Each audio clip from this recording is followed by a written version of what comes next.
armed with state-of-the-art technology, such as real-time 3D graphics, sports analysis and asset management tool. Through virtual reality, teleporting and augmented reality, Argus has opened unlimited possibilities and is creating a new experience. Argus has highly modern newsrooms and studios. The team at Argus is made up of over 200 professionals comprising journalists, reporters, technicians and others. Argus provides news from every corner of Odisha and the world. It has a host of popular programs that are the choice of households across Odisha. It also goes beyond television programming by initiating several conclaves on a wide range of subjects such as education, agriculture, tourism, health, women empowerment and more. It brings together domain experts, influencers, policymakers and industry leaders to discuss and plan the future. Argus is broadcast round the clock on all leading channels. It also has a strong presence in social media and engages a large audience. In the urban 15+ age group, the potential buyers from any family are well connected to Argus. It has a cumulative reach of 14.02% and has the second highest FCT consumption among Odia news channels. And now, Argus is celebrating its 2 years of fearless journalism. Argus News. The curtain has risen, the journey has begun. Ladies and gentlemen, can we have a louder round of applause for the organization, Argus family? Because delivering the truth and nothing but the truth to 4.5 crore Odias had been the motto of this organization. The journey so far had not been easy, but we vow to continue our struggle for the quest of truth today and always. Ladies and gentlemen, I'll fail in my duties if I do not thank the sponsors, because it's their support that makes this endeavor so special. Our title sponsor, Shiksha O Anusandhan University, powered by Saurav Sathibahi O Test Paper, Manav Rachna University, NMDC Limited. Associate sponsor, CV Raman Global University, Yashashvi Group, Dr. D.Y. Patil Unitech Society, Geeta Autonomous College, AIPH University, Paradip Port Authority, and Sai International School. Thank you so much, our generous partners, our sponsors for the cause. Ladies and gentlemen, this year, the second edition of Argus Education Next Conclave has a very special theme: bridging gaps and creating opportunities in the world of education. Having said that, let's start the day with one amazing quote by the greatest thinker of the century, Confucius, who said, "Education breeds confidence, confidence breeds hope, and hope breeds peace." And we at Argus family want the younger minds to get the best of education, because that is exactly what the nation needs. Time for the formal welcome address, and may I request Mr. Sanjay Jaina, Chief Editor, Argus News, to do the honor, please. Shri Jaina. Thank you. Argus news का education conclave का second edition में आप सबको मैं स्वागत करता हूं. We have with us our guest on dais doctor Paramarthraj Sinha, doctor general R K. Anand, Shrimati Natasha Jog, professor Sandeep Karmalkar. I welcome you all to this second education conclave. Sir, while inviting you, I will be putting few words on behalf of Odisha. I'm not very comfortable in English, but I wish to communicate like Dr. Paramath Sinha is here. Like when I started my career as journalist, almost 30 years back, when we talked to Ashoka Fellows, we are feeling great. Like they represented innovation in Odisha. They brought new things to Odisha. Sir, I welcome you to Odisha, the state. I can safely conclude what Odisha thinks today, the nation thinks tomorrow. Sir, in 1936, Odisha emerged as an independent state during our British days. What Odisha thought in 20s, like the struggle to make Odisha a state on language base, on linguistic basis. The struggle continued not less than 25 years. And in 1936, Odisha became first state in the country on language basis, on linguistic line. And after 47, the entire think tank of the nation thought language should be the base on which our administrative units need to be settled. When we are discussing education, where we are thinking to bridge the gap, where we are thinking our standard should go above national standard, we as Odias, we feel proud. We started, we have ideas, we have innovations, and what we thought at one point of time, that was followed by the entire nation. Doctor R K.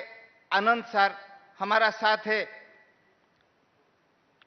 Odisha might not be like number one in development parameter. Odisha might not be like yes, in Odisha we have our problems. Yes, our infant mortality rate is very concerning. Our rural infrastructure is a concern. Our farmers' income is a concern. But I can safely say the state schools produce manpower, the capability of ordinary families' children are intellectually very sound. Like that we have established at national level. Yes, we have set examples, but that we have to take it to our schools. That we have to make our education system so robust that will not be projecting few isolated cases, but Odisha's manpower in school to colleges can be like that efficient, that big, that performing. We can do much better at national level. Madam Natasha Jog is here. Madam, Odisha, I can safely conclude, is the state that started woman empowerment movement. I am talking of 14th century.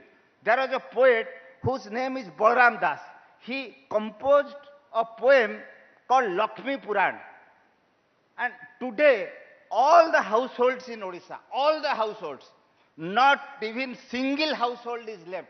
That book is recited, where Mahaprabhu Sri Jagannath, the presiding deity of Odisha, begs apology to Ma Lakshmi, his wife, and says, I bow before you, I respect you, the presiding you I am incomplete, and gives her absolute freedom to go wherever she likes to move. And Lakshmi gets right, she can go to a place where very so-called low-caste people live. Jagannath Mandir and Ma Lakshmi taught of absolute no barrier on the basis of caste, and gender cannot be a disadvantage. And Lord Jagannath, Mahaprabhu, has to accept this. And this is a household story in every house of Odisha. Not a single household is left in Odisha where Lakshmi Purana is not recited. We have with us Professor Sandeep Karmalkar. Sir is staying in Odisha, must be talking to Odia people, Odia boys and girls. We Odias take pride, we simply not a cultural community. We don't represent art and culture, we represent science and technology. Sir, Jagannath temple, the present one, is more than 800 years old.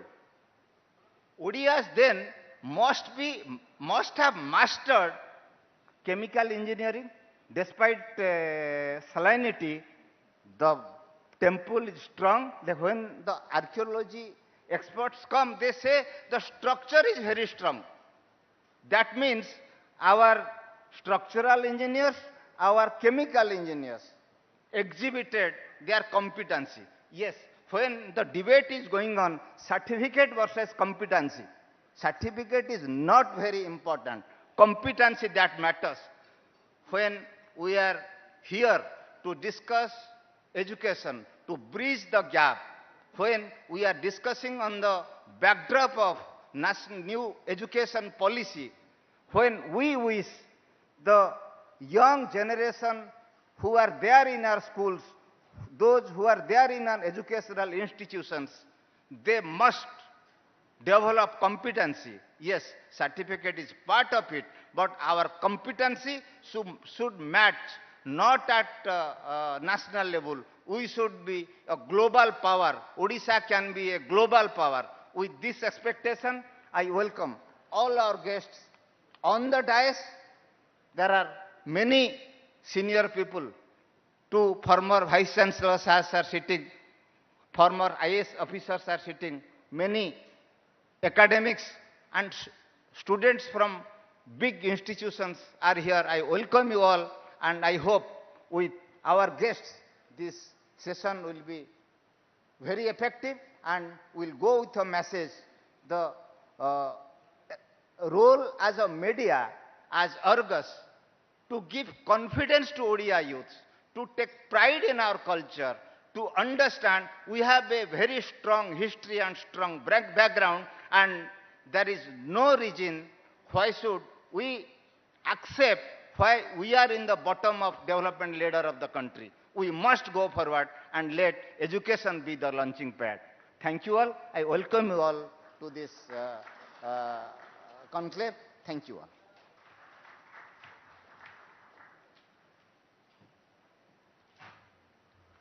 Thank you very much, Regina. There couldn't be a more overwhelming welcome address. Thank you for reminding all of us how ODIs have always been ahead of their time, and we at Argus Family get our inspiration from this race and trying to be ahead of this time, setting trends. Thank you very much.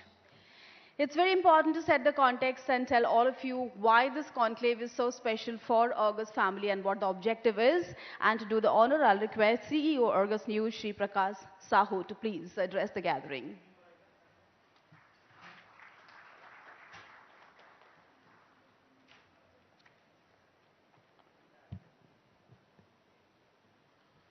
Good morning, everybody. Esteemed guests on the dais, Dr. Sinha, Professor Kamalkar, Ms. Natasha, Dr. Anand, my colleague Sanjay, and resource persons for our upcoming sessions, academics, and education sector stakeholders, invited guests, and friends from media and student delegates. Friends, just now my colleague Sanjay Jana was so passionate. I know him for almost last 40 years. And he's always like that. And he's very passionate about the things, about our richness, about our state.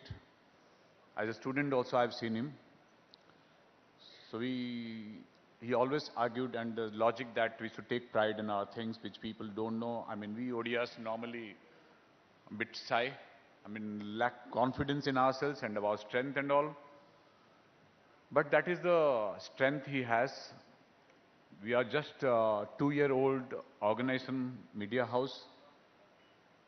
But before that, this was a YouTube platform which my colleague Sanjay has started out 4 years before.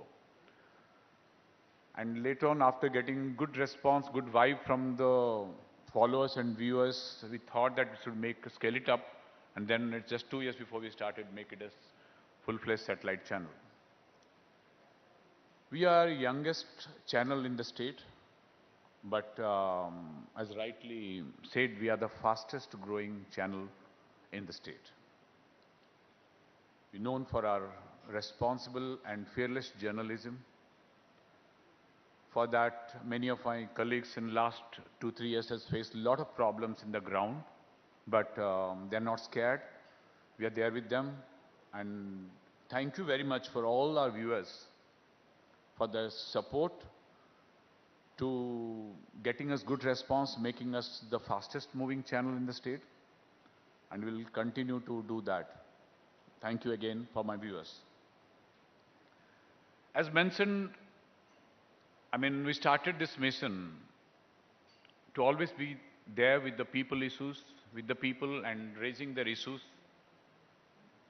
Whatever possible format, whether it is satellite, digital and all, and we are continuing that. We always appeal our viewers to come forward, open up their mind. Argus will be always there to be their voice, to lend it to the right audience and the policymakers. And in just 2 years, we have taken our reporters from the ground. They've taken many initiatives.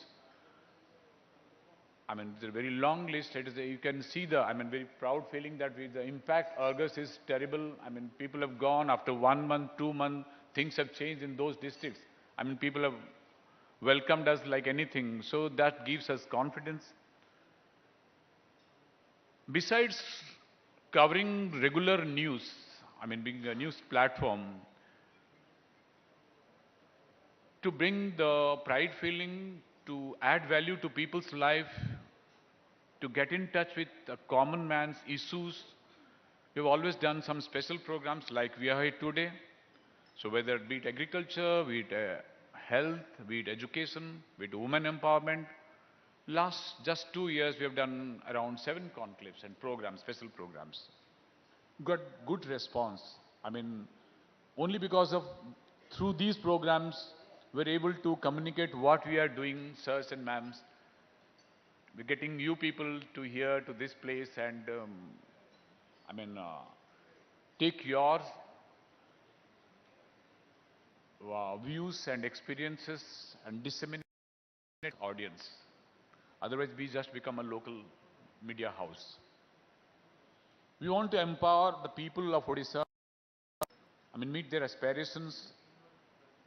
So that's why these programs,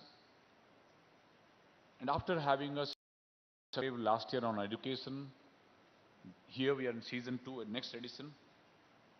We all know that whether it is Gurukul days of India rich or the Takshila Nalanda rich history, what we have read from history and in our books, the education system has undergone a significant transformation over the years. And even though we have embraced technology to democratize education, dissolving borders and reaching minds even in the remotest corners, but still there are a lot of issues. Recently, just a month before, Dr. Sinha has brought out a book very relevant today. It is almost, I was just telling him, that book is what exactly we want everybody to read, and this is the purpose of this conclave also. He said that just don't study, you learn. There's his book. You all should go through that book. We are very proud that we have Dr. Sinha. Very short notice, he's here, he's agreed, and all our esteemed guests. And our upcoming sessions also. We are very, interesting and diversified people from different segments. They will be talking on our different aspects of education. And this is advent, introduction of this new education policy 2020.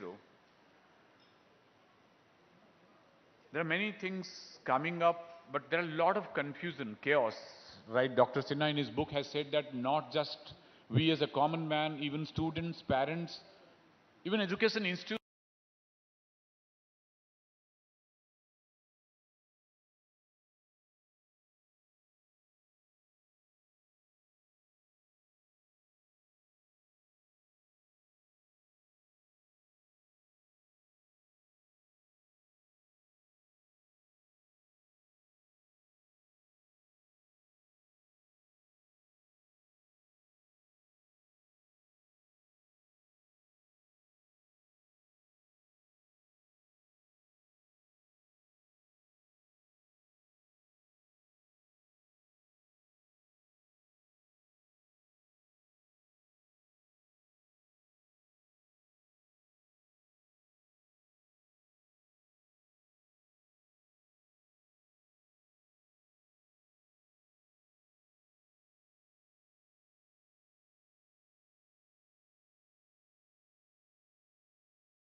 projects in which the doctors of AIIMS and the faculty of IIT Bhubaneswar are together trying to address issues related to diagnosis, prevention and monitoring of diseases.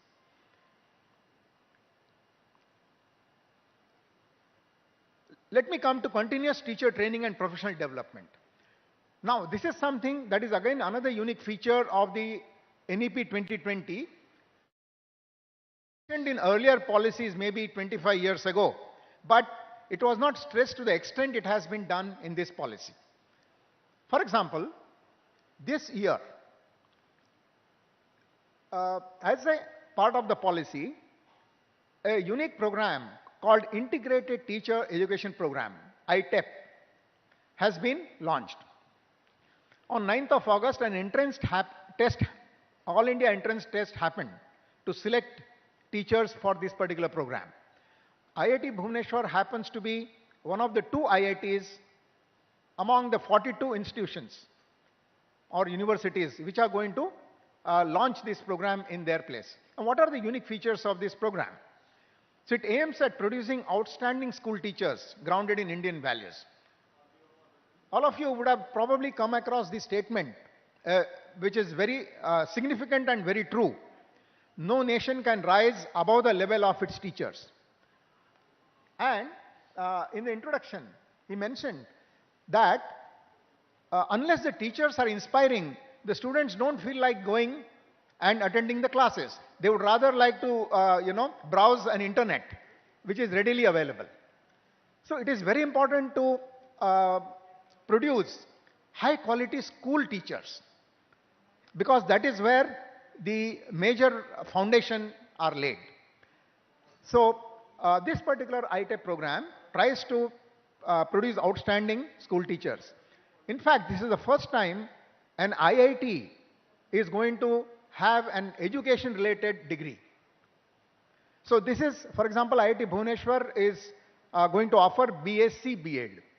BSc in physics, chemistry or mathematics, and integrated with B.Ed. This is a 4-year program. About 50 students are going to join in a month's time, and in this program, teachers are prepared for foundational, preparatory, middle and secondary stages of school education. So you know now, even Balavatika has been started. This is another unique feature of this policy, that it has recognized the research which has shown that the brain develops to 85% of its full potential within the first 10 years. So in fact, unless you do a significant intervention within that duration, you cannot aim at producing excellence or genius. So foundational stage takes care of that. And then you have preparatory, middle and secondary stages. Preparing school teachers is important. Preparing higher education teachers is also equally important. So in IIT Bhubaneswar, we have launched a program for developing faculty in pedagogical techniques. It is not about developing people in their subject expertise. This has been going on for long. What the educational policy now tells is, we must train teachers in pedagogy.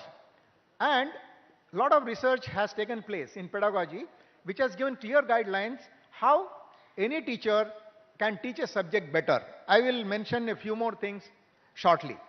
So in this program, the points that we cover are indicators of student learning and factors that affect this learning, the concept of teaching portfolio as evidence of teaching effectiveness, how to set questions at different levels of thinking, how to give feedback to learners, and how to take feedback from learners, right, to improve teaching and learning, how to make classes interactive, and what are the merits of oral and written exams. So all these aspects are covered in detail.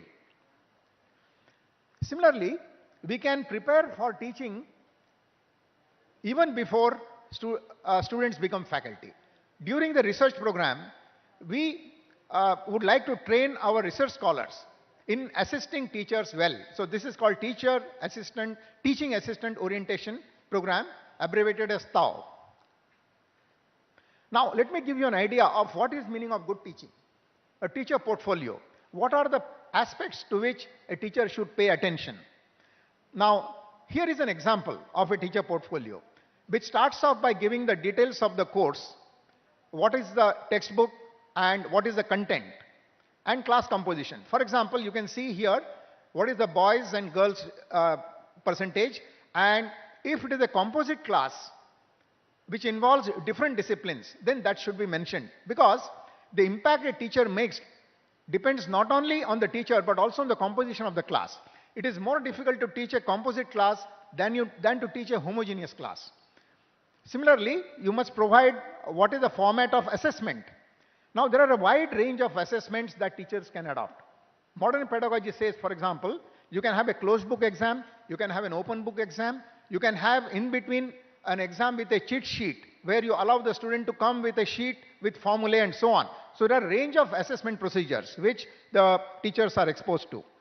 Then attendance policy, overall student performance and grading, up to 5 critical thinking level questions from assignments and exams, together with marks, answering time and mode of exam. Now, national education policy says we must promote critical thinking. The point is, how do you promote it?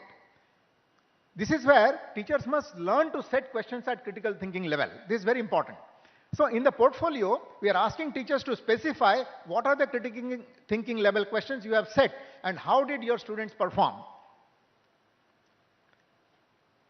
Then, questioning is a very important ability. You want to do good research, you should be able to ask good questions.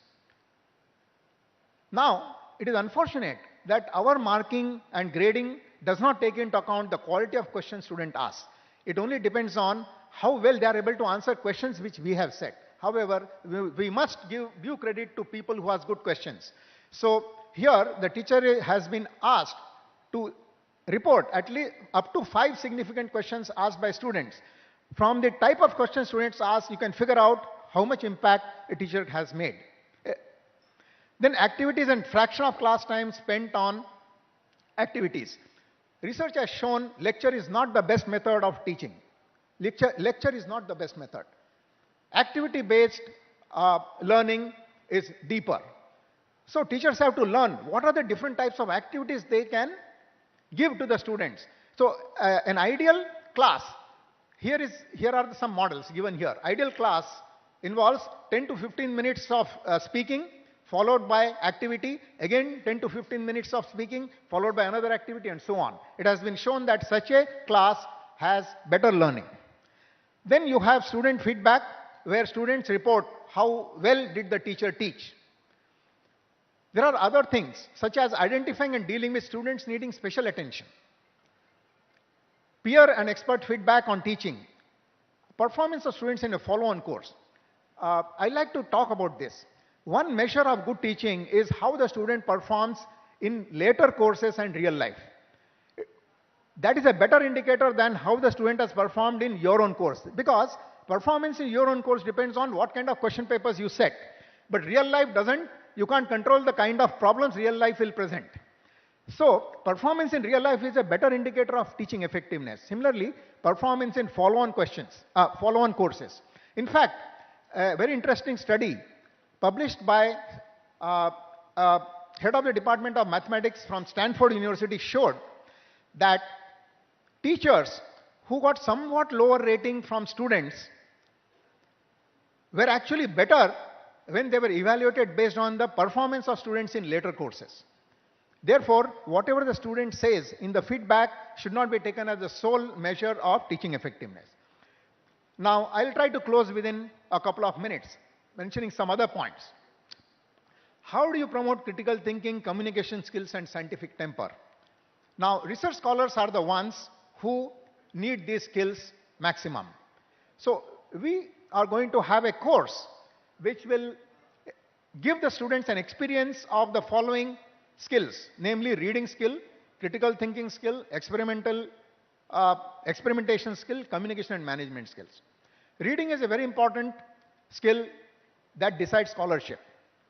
Unfortunately, in our courses, students are never told why they should read, what they should read, how they should read. How can a person read hundreds of papers? Students pass their exams during BTech and M.Tech by just reading notes. Now, when they're put in PhD, suddenly they have to read hundreds of pages. Now, they find it very difficult. So how can you do, what is the meaning of reading hundreds of pages? I'll tell you a very interesting anecdote from Vivekananda's life. Once Vivekananda went to a library and picked up a thick book. After a week, he returned the book. The librarian asked him, "Now, have you really read the book? It is so thick." He said, "Yeah, I have read it." The librarian said, "No, so many people have taken this book. They have kept it for a month. I don't believe you." And then he answered something, this is very important for people who want to do research. He said, some people read word by word, some line by line, some paragraph by paragraph, some page by page, some chapter by chapter, and some book by book. So it is not as though when you say you read hundreds of pages, you are reading every word of that. This is the skill. How can I read? Line by line, paragraph by paragraph, identify where there is important information and just read that part. One can go on. I have a limitation on time. So these are all the aspects that we want to cover in a course for our research scholars. Interinstitutional collaboration and e-learning. We have launched a course along with IIT Guwahati using the online approach. Promotion of multilingualism and Indian languages. This is another important focus of national education policy. So we have stipulated that all project reports and theses, the abstracts, which are 1 to 2 page long, will be written apart from English in any other Indian language of choice of the student. This is how we want to promote Indian languages in higher education. Finally, industry-academia collaboration is also an important point in national education policy. Normally we know that in higher education institutions, if you want to join as a faculty, you should have a PhD. Now, there are many people who don't have a PhD, but they are very knowledgeable. These are the people who are manning, let us say, organizations like ISRO. Many of them are manning industries and so on. Now, how can we tap their knowledge? So, this is a position called Professor of Practice, wherein a person who doesn't have a PhD degree, but is very knowledgeable and very senior, can become a professor in an IIT and participate in teaching and guiding students. I think I have taken more time than 15 minutes. If I have exceeded time, I'm sorry for this. I thank once again Argus Media Channel for initiating a panel discussion on such an important policy like national education policy. Thank you.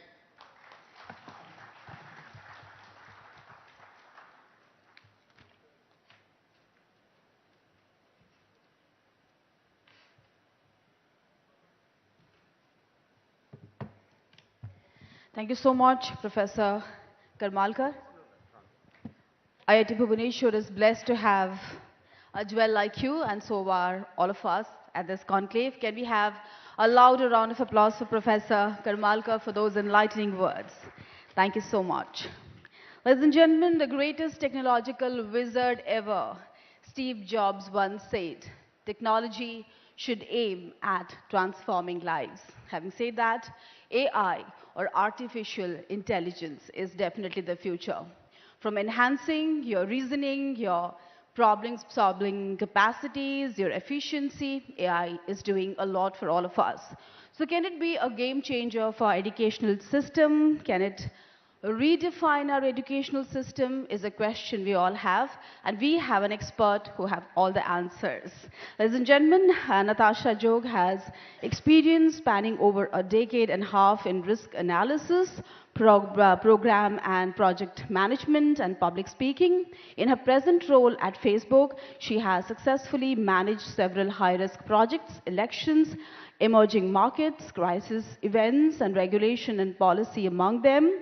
And she has worked on key policy issues, engaging with influencers, civil society groups, and journalists, amongst others. May I request you, ma'am, to please share your thoughts with the House. Madam Jog.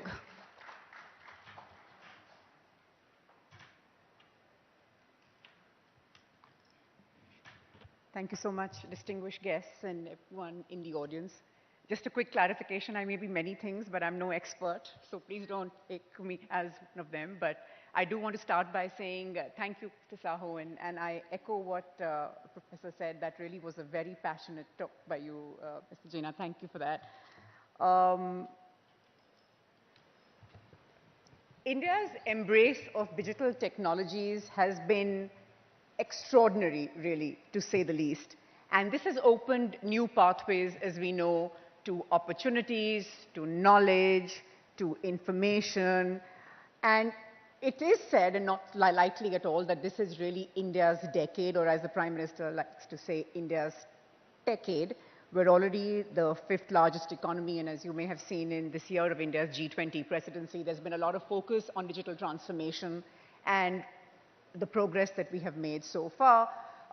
We at Meta, of course, have been also trying to showcase some of our work in this year as well. We've tied up with several departments. I won't go into too many details, but one key focus of ours has been skilling and looking at what the future of work and what the future of jobs looks like. And that's where we're making big bets and doing a lot of work here along with our work on education as well. Now, AI has been a critical part of how we have approached our work at Meta for over a decade. AI, in fact, has powered, if you are all familiar with the Facebook newsfeed, AI powers that newsfeed, is what keeps that newsfeed going. And you've also heard with AI, we're also talking about the metaverse, which is really the next evolution of the internet as we see it. And it's the sense of presence, really, that sets the metaverse apart, right? It spans a range of technologies, including virtual reality, which are headsets that can transport you to entirely new environments, augmented reality glasses, and of course, mixed reality as well. These are experiences that blend physical and virtual environments. As we just heard the professor say, and I could agree more, for most of us, in fact, I want to take forward by saying, I think for all of us, learning is very social, right? We learn in social environments. We learn from not just our experiences, from other experiences. It's all about interaction and discussions as much as it is about books and papers and lessons and what have you. And academic studies have actually found that VR can positively improve knowledge retention, comprehension, student engagement, motivation, and even attention span. And I think that that's something that, at least for me, I understand intuitively. It is so much easier to remember doing something than being told how to do it, perhaps. And that's what makes the possibilities for learning in the metaverse just so exciting. Instead of telling students, and this is one of my favorite examples, having seen a small video, which I wish I had got here to play, but students who were told, instead of being told what the dinosaurs were like, they put in an environment where it felt like they were walking alongside them. So entire science laboratories can be built and filled with equipment that most schools would typically, likely not be able to afford. Medical students can practice complex surgeries without risk to patients or themselves. This is the kind of work that we are doing at Meta. Most recently, we signed a memorandum of understanding with an arm of the Ministry of Electronics and IT, which is India AI. And the idea of this is to establish a framework of cooperation on AI. A few weeks ago, and I wonder how many of you noticed this, but we also released our second large language model called Llama 2, which is available for commercial use in partnership with Microsoft. Again, the idea being that India's students, teachers, small businesses, entrepreneurs, researchers, and academics can use this financial model to build on it and, again, to unlock a whole host of new opportunities and really release India's potential. We have now released over 1,000 models and AI databases and research data sets on non-commercial licenses for researchers. Sir touched upon the new education policy, and it really is something that can be both a disruptor and revolutionary, and I think that that's the position and that's where we see AI as well. So I think it really is coming together. And we've really worked on this. And we've got partnerships with CBSE. We've got partnerships with AICTE. I'll take a few minutes to just talk you through them. Our CBSE partnership aims to empower over 10 million school students. And so very importantly, like you said, teachers, 1 million teachers as well, on AR and VR technologies. We've introduced digital citizenship and these AR, VR skills for children in grades 6 to 8 across 25,000 schools.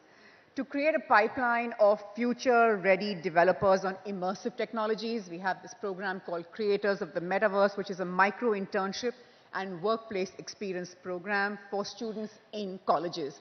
This will target over 100,000 students and 20,000 educators to become MetaSpark developers. Our CBSE curriculum, if I could just go back to that for a minute, because there's some interesting data that I've managed to get, which is 400,000 teachers and 1.8 million plus students, almost 2 million students have been introduced to cyber safety, cyber security, augmented reality, virtual reality, and the metaverse through the curricula. There is an opportunity to make sure nobody gets left behind in all of this, and there is access and opportunity should be available to all, which is why we have very consciously gone out and tried to democratize and make this technology inclusive as well. Over 200 Eklavya model residential schools, which are under the Ministry of Tribal Affairs, are also those who are receiving digital citizenship and AR/VR training.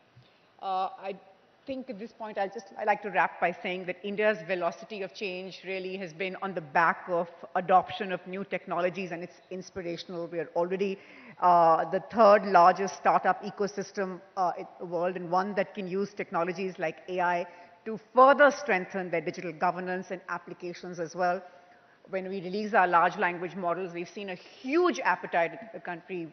Teachers, students, again, academics, businesses, researchers, etc., wanting to use these foundational models to build, learn, and of course, all of this also helps to create a stronger system, to create innovation and a thriving ecosystem, really, which is great for everyone to operate in. So that's, I'll wrap my speech, but for the moment, but thank you so much for listening, and thank you again for allowing us the opportunity to be here. Thank you.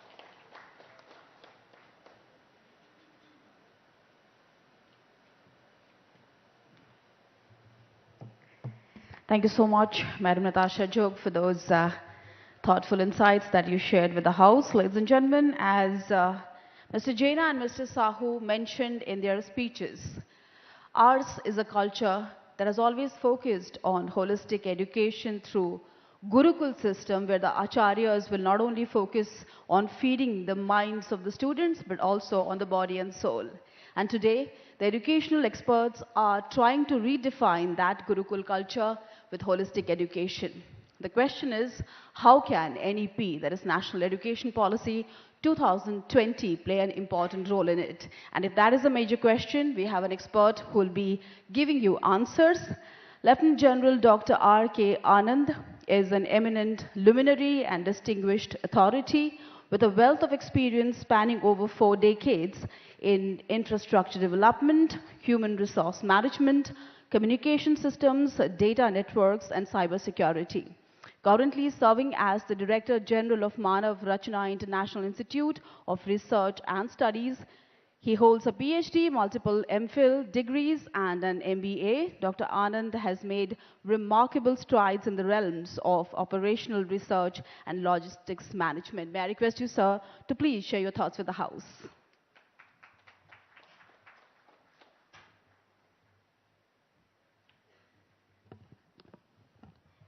Well, at the outset, thank you so much, Argus Education, for inviting me.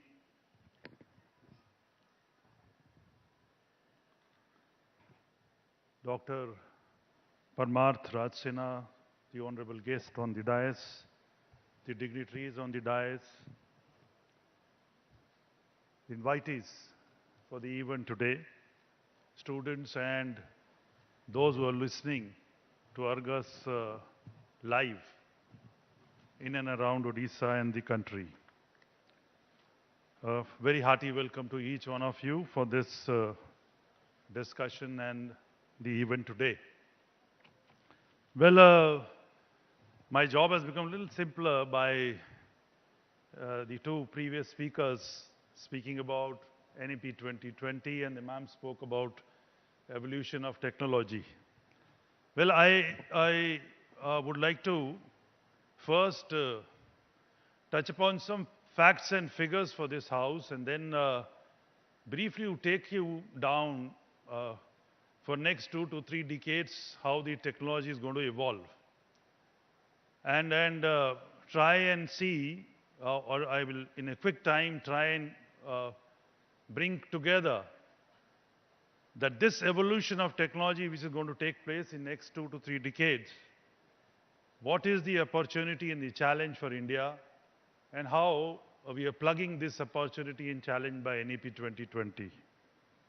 Well, some figures, most of us keep talking about it.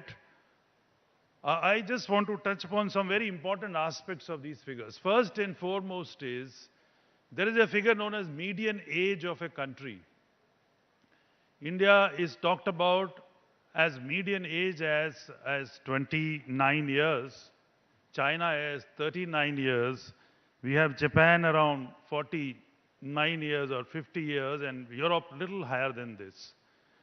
Now, for the information of all of us, it's the age of the median age of the nation where bulk of our population resides. So what does it mean? It means that bulk of India is much younger than China, Japan, Europe, and rest of the world. So how does it impact? It definitely impacts in one area, that bulk of India is in the learning stage now.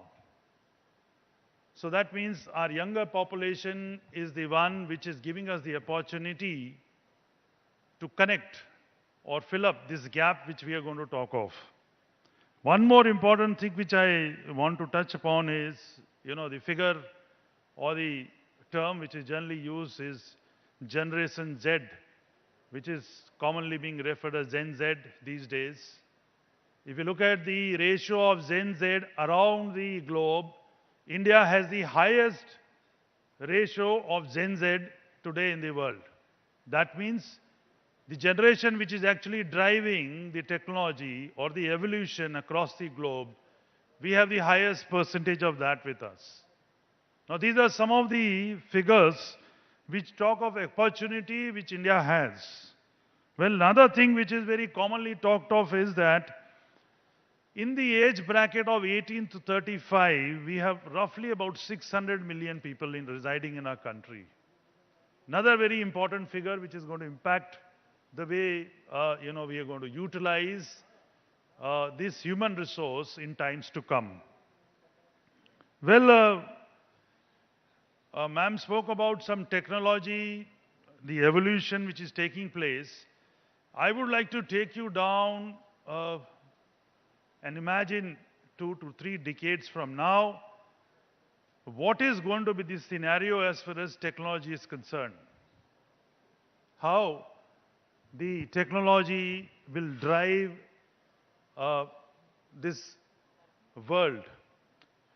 Now, another important thing which is going to happen is the pace at which the evolution of technology is taking place, what we saw in last about 4 to 5 decades, is going to become phenomenal in next 2 to 3 decades. It will be so fast that we won't imagine after another decade plus, everything around us will change.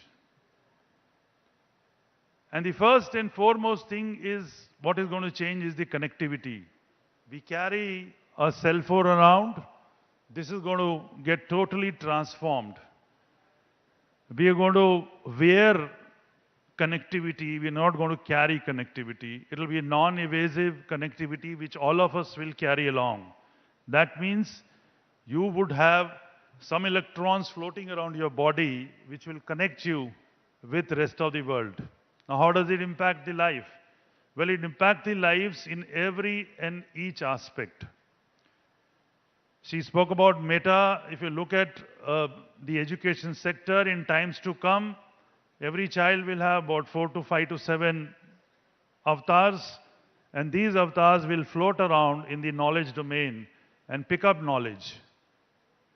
As far as knowledge gaining is concerned, there are research which are already on. Soon we are going to have a breakthrough in that, where you will find that we are going to connect with the human logic, and this connectivity to human logic will come through the communication I carry with me. That means knowledge will be straight embedded into my logic. And efforts are on to convert knowledge into wisdom. This is what human brain does, what technology has not been able to do. So, in times to come, in next about decade plus to 2 decades, we'll have an interface of human brain with the knowledge which is residing in the rest of the world. We'll have an interface which will convert this through AI into wisdom. So how is it going to impact the human learning? Well, human learning will get totally transformed. We're going to download things, convert into wisdom, and very short time, you will find that everybody will gain knowledge and try and understand how things are going around. So with this pace of gaining knowledge, obviously, the way we interact and do things will also get changed. And this will then change the job market. This will then change the socio-economic culture around the globe. This will then change how human beings behave. So what I want to bring out is that technology is going to totally drive this revolution, which is going to be absolutely a dynamic change happening in the socio-economic environment along the globe. And this drive which is going to take place will actually transform how human beings live, interact, and grow or evolve. Now, as the subject I've been given was to talk of how NEP is going to fill up this, that's why I gave some figures. Now, across the globe, what's going to happen? Across the globe, there is a need now to have the human race adapt or acquire this technology change or transformation taking place as fast as possible. That is where the dividend of age or the young age which India has comes in. And that is where India has an advantage to train this workforce which we have to play a major role in this technology transformation or the life transformation which is going to take place across the globe. Now that is where the NEP 2020 is the one which is going to bring in a dramatic shift in the way the young generation is being trained and taught across our country. And as we see, as has been brought out, NEP 2020 actually has broken down a age-old, very structured teaching oblique training pedagogy which was going on. And it is now tried to reframe it in the most, I would say, adaptable way which suits the requirement of next 2 to 3 decades. And the requirement of next 2 to 3 decades is not the structured degrees like we did BCom, BA, BSc, BTech, MTech, MCA, BCA, BBA, but it's more to do with what's the demand which is coming from the industry, what's the demand which is coming from the environment, how can a young child pick up things of his interest, things which the industry want, frame around it, learn and go.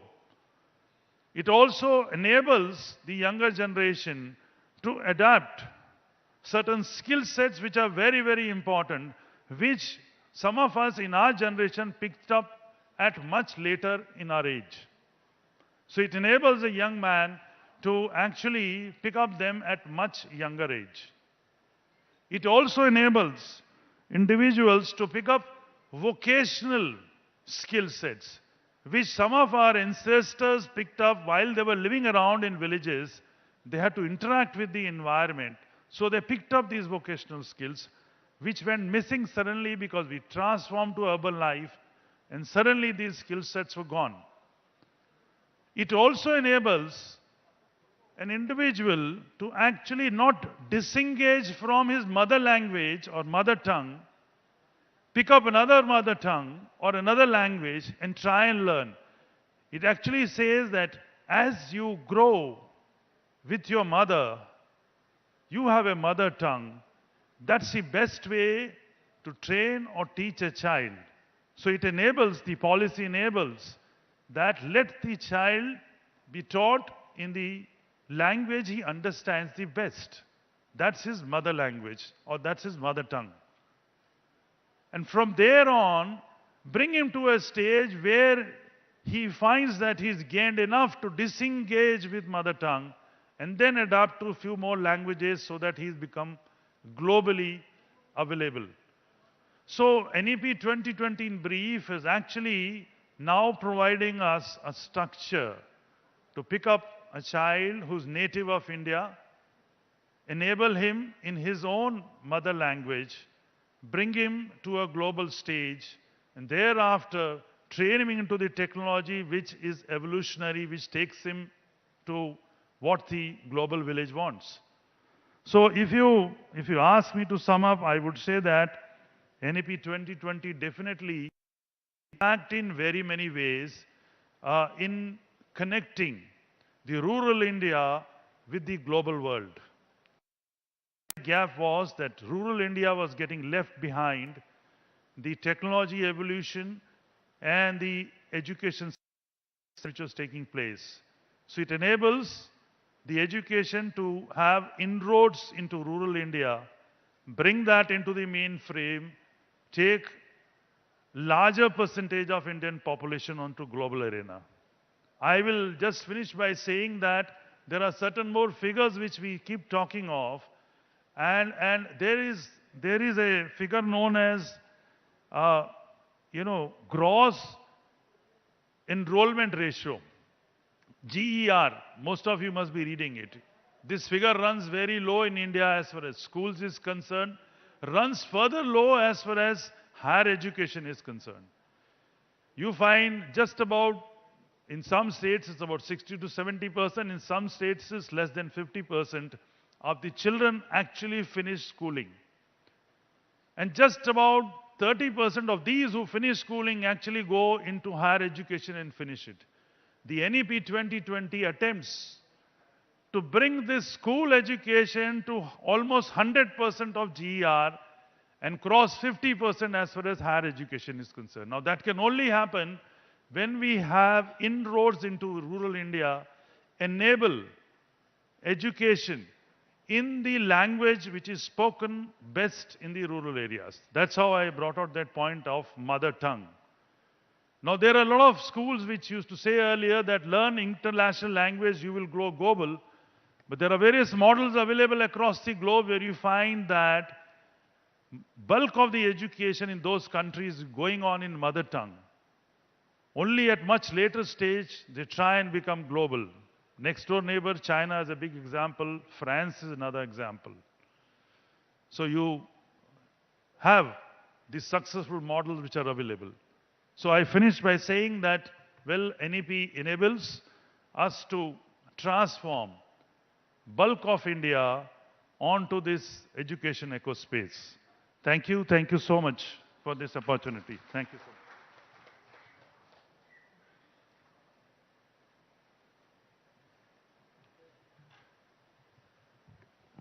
Thank you so much, sir, for sharing your experiences and insight with us. Ladies and gentlemen, a wise soul once said, while everyone seeks knowledge, wisdom is what actually our goal should be. And the problem with wisdom is it chooses you, not vice versa. While we are talking about the future of education in this country, we have a luminary who has both the experience, expertise, knowledge, and wisdom to talk about it. Our honorable chief guest, Dr. Pramath Raj Sinha, is an entrepreneur, institution builder, academic, executive, and philanthropist. He was the founding dean of Indian School of Business, the world calls it ISB, and one of the founders of Harappa Education 9.9 Group, Ashoka University, Vedika Scholars Program for Women, and Naropa Fellowship. He was formerly the CEO of Anand Bazar Patrika Group, a leading media company, and a partner at McKinsey & Company. He was listed in 2013 by Thinkers 50 as one of India's top 50 management thinkers, and in 2015 he was named the Personality of the Year by FICCI for his contribution to education. May I request you, sir, to please enlighten us with your address.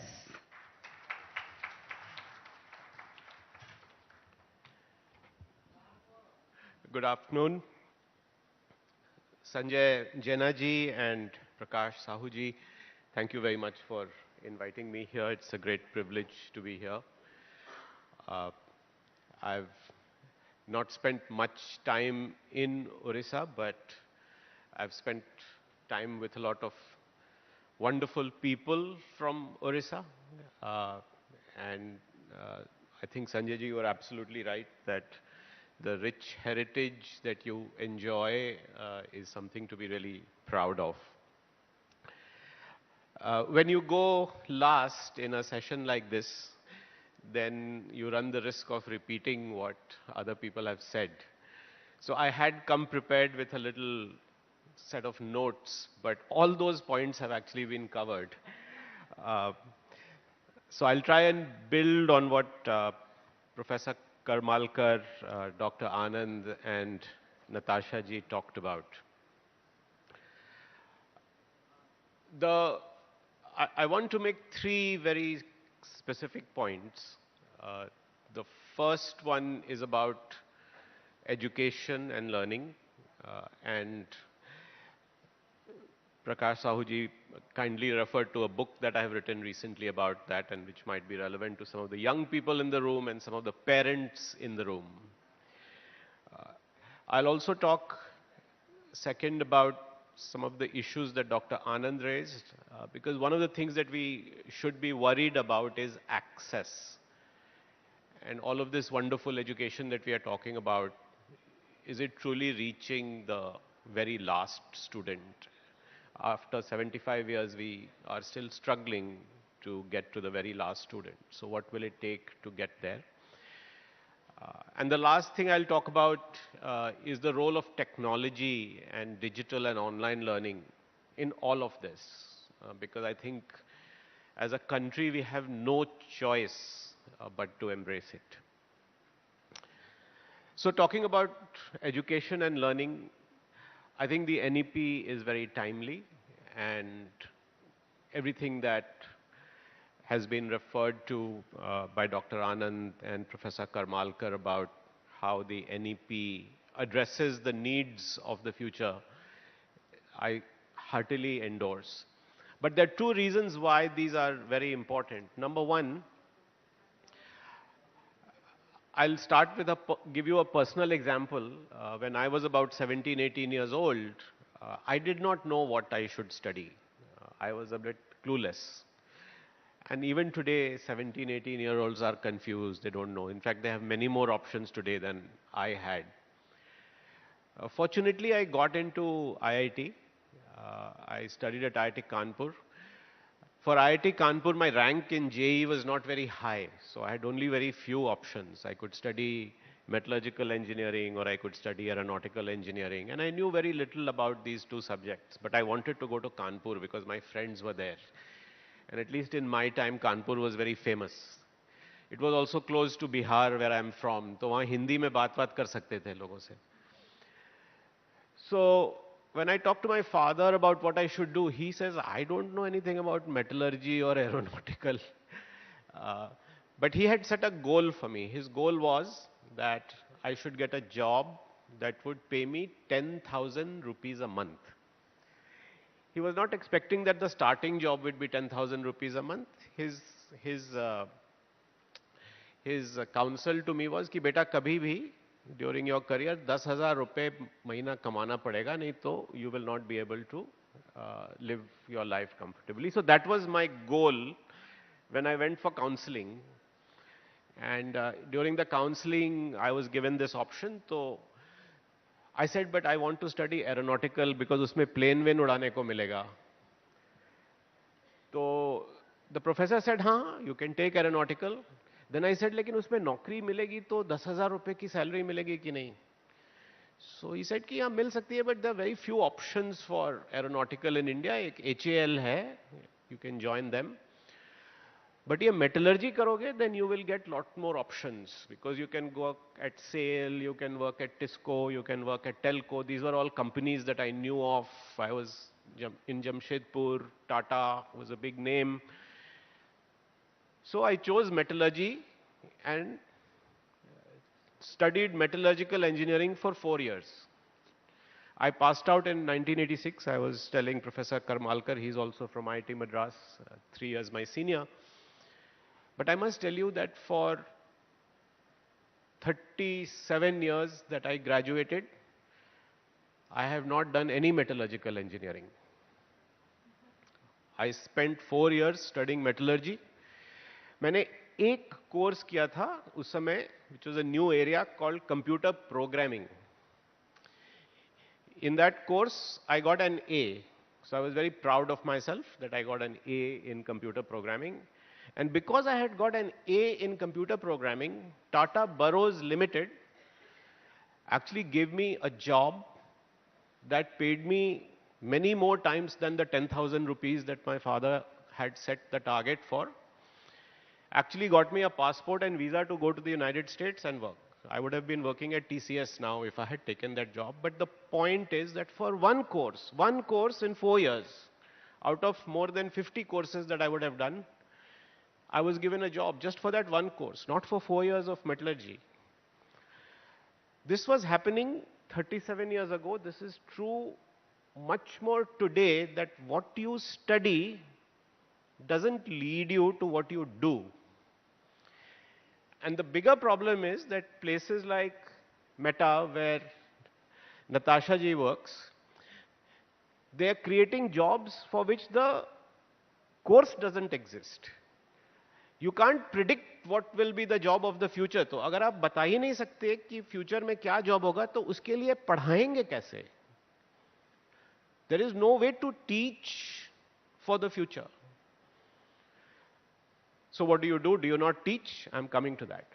The second problem is that all of you young people who are here, you have a real bigger responsibility than I had. My responsibility was कि 10,000 रुपए की job ले आओ. Your responsibility is how will you save the planet? We will all be gone, but climate change is here to stay. And unless you all don't solve for climate change, if you don't solve for health, if you don't solve for education, Dr. Anand was saying that only 1 in 3 or less than 1 in 3 students is going to college. Unless you don't solve for that, we are finished as a planet. Now, how will you solve those problems? You will not solve those problems by studying one subject. Because one subject does not give you the solution to these problems. These problems are multidisciplinary. These problems are interdisciplinary. So by studying one discipline, you are actually disqualifying or not making yourself capable to solve the problem. To solve this problem, you have to do what Professor Karmalkar talked about. You need to understand critical thinking, asking the right questions, looking at a problem from multiple perspectives, being open to the views of other people. ये पढ़ाना होगा और ये सीखना होगा. Communication, he mentioned, these are all in the NEP. Have holistic learning. Many other points that have been made about education. So the challenge now is that from studying subjects, what we have to do is help our young people develop a love for learning. From studying, you have to move to loving learning. There's our anchor, I'm sorry, I don't know your name, gave the doha from Kabir, where she talked about the Dhai Akshar Prem Ke. A lot of people have given examples of the Gurukul system that we had. People have mentioned Takshila and Nalanda and Vallabhi and Vikramshila, the old universities. They all actually espoused this philosophy to inculcate in young people a love for learning. वहाँ पे ये नहीं बोलते थे कि आप आए तो मेटलर्जी पढ़ो या मेडिसिन पढ़ो या हिस्ट्री पढ़ो. In fact, there Dwarpal would do an entrance test of whoever who came from whatever class or background or economic background. And then the Dwarpal would say, you have been admitted to the university and you could choose which acharya you went to study for. And I'm not making this up. The Chinese documents that have been written about how Takshila used to work and Nalanda used to work have documented this, that this is how education used to work. It has happened through the last few centuries that education became about getting people jobs. Now we will be forced to go back to the old way of education, because 36 years ago my education got me a job, but a very different job from what I studied. So the point is, anyway, education is not getting you the job that you are being educated in. So education should be about you being able to learn whatever you need to learn. And the last point I'll make about learning is that we all now have to learn throughout our lives. Agar hum seekhte nahi rahenge, then you will just not be able to keep up with the times. In fact, all of us are sitting here. There are eminent educationists here, people from different fields. We are all learning all the time, otherwise we will not be relevant. Srimati Natasha Jog, when I met her last time, she was a TV anchor. Some of you may know that. Now she's talking about artificial intelligence and virtual reality and augmented reality, and is working from one of the most foremost technology companies in the world. She has had to learn to be able to do this. If she had not learned, she would have always been a television journalist and not been able to come to this stage. So all of us have to constantly keep learning, and therefore it's the love for learning that we have to inculcate in our children and in our young people. Without that, as a country, as a society, as a world, we are in deep trouble. I don't want to say this in a negative way, because people are doing this. Our NEP addresses this. So it's very timely, but that's the deeper reason multidisciplinarity and interdisciplinarity is important. That is the reason why IIT and AIIMS collaborating in Bhubaneswar is important. That is why bringing AI into medical technology, again, that Professor Karmalkar talked about, is important. Very quickly, my second point was about access. The truth is, as Dr. Anand himself gave us the statistics, we have the largest number of young people in this world. Yet, only 1 in 3, less than that, actually 30% is the GER, I think, these days. Less than 1 in 3 gets to go to college or get higher education. This is a massive problem that we should all be worried about. Unless we also think about access and how do we get more and more people to get education, we will be missing out on this dividend, this huge advantage that we have, which is that the median age is low. The median age is low, but that median age population also has to be skilled up, educated, taught how to learn, as I was talking about. So I think initiatives around making sure that education is accessible to everyone is very important. A lot of people criticize the university that I'm part of, at Ashoka University, that it is very expensive. What most people don't know is that 20% of Ashoka students get a free education. Because we guarantee that if you get into Ashoka, the ability to pay will not get in the way of you getting a good education. So I think we have to somehow guarantee the education to people who are able to make it. We do it in the public sector, we do it in the government institutions, but in the private institutions where this is a big problem. And the sad part is that in our country, 70% of all education is private, which is the highest in the world. Much more than anywhere in the world. And therefore, a lot of students are shut out from accessing that system because not all private universities are able to give generous scholarships. So this is a big conundrum that we have. I don't have a solution for it, but I may have a possible answer for it, which is my third point, which is the use of technology. The fact is that without online digital learning, we will not be able to get the GER up. जो NEP का policy है of taking us to 50%, just think about it. That would mean doubling our entire education infrastructure, doubling the number of campuses, doubling the number of buildings, doubling the number of classrooms, doubling the number of professors, teachers, faculty.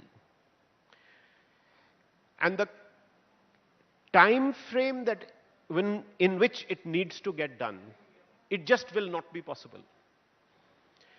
So just as to open bank accounts, we now have a digital payment system which completely leapfrogged the need to go to a bank branch and open a bank account and so on. I think somewhere the truth is that many, many young people in this country for higher education are only going to be able to get their education online. There is nothing wrong with that, I must tell you. Again, Natasha mentioned the importance of social learning. At our company, Harappa, where we actually teach some of these skills online, we have found that you can actually bring elements of social learning even in the virtual environment.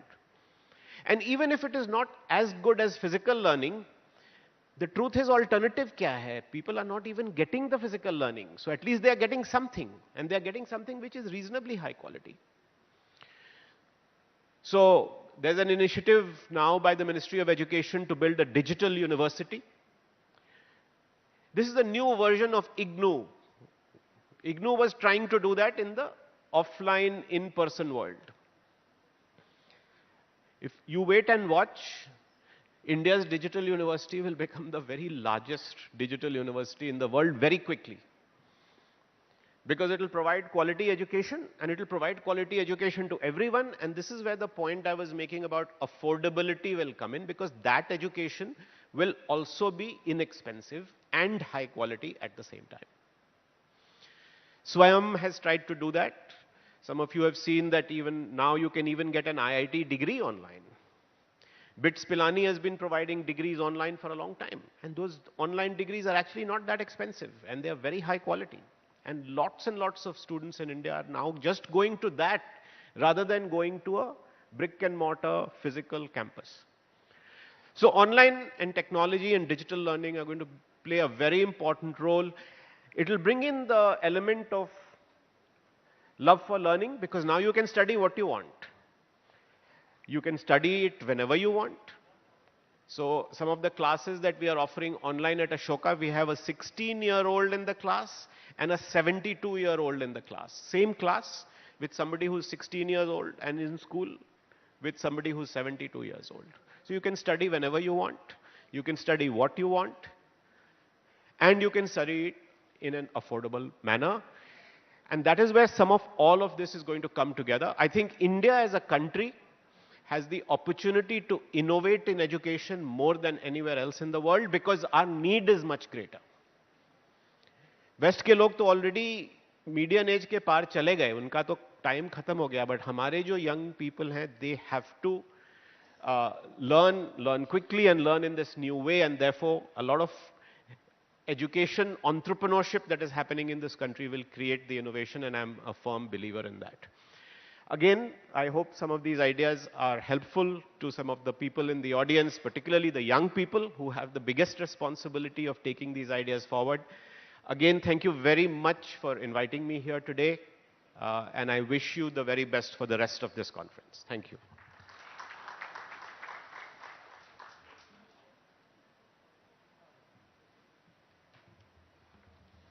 Thank you so much, Dr. Sinha. As they say, learning is an investment that never goes wrong. Only a learner for life has such experiences and insightful words to share. Can we have a round of applause for our honorable chief guest? We are so fortunate to have him here. And sir, your words will give us a clearer perspective of what the problems are when it comes to our educational system and how practically we can resolve it. Thank you very much.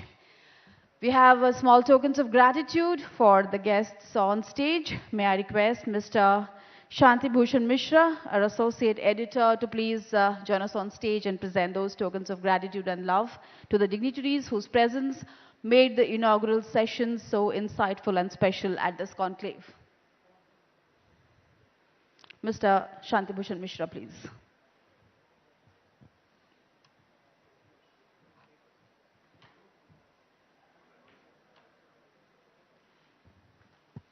Can we have a round of applause for all the dignitaries on stage as we present tokens of love?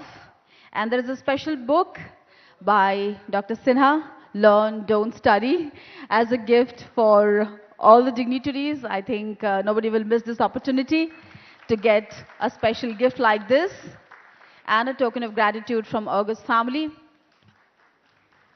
Thank you so much, Honorable Chief Guest, for being here, for those words of wisdom that will always be remembered and learned from.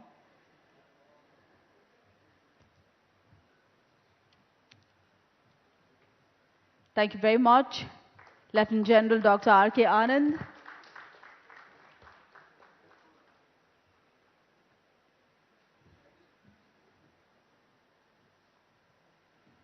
Thank you very much, Professor Shripad Karmalkar.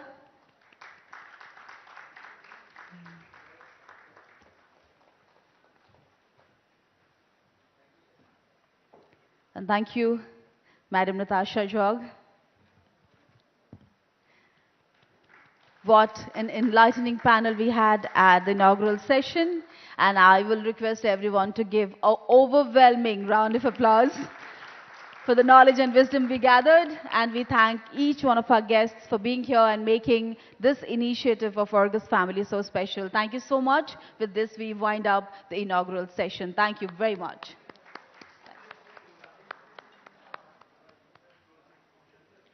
We cannot miss this opportunity for one group photograph because we want to cherish the moments and memories of this day forever. So I think टिके कंजूसी करूछंती आपण माने ताली मारिबारे कार्पण्यर आवश्यकता नाही शिक्षा और ज्ञान दुईटी जाक मंच उपरे. Thank you so much, gentlemen, lady, for this wonderful session. Thank you. Thank you so much, sir. Thank you.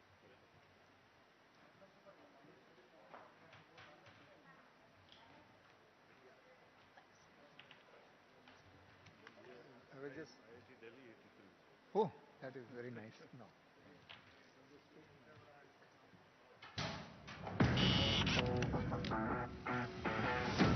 Ladies and gentlemen, sticking to time is something which is very important for August family.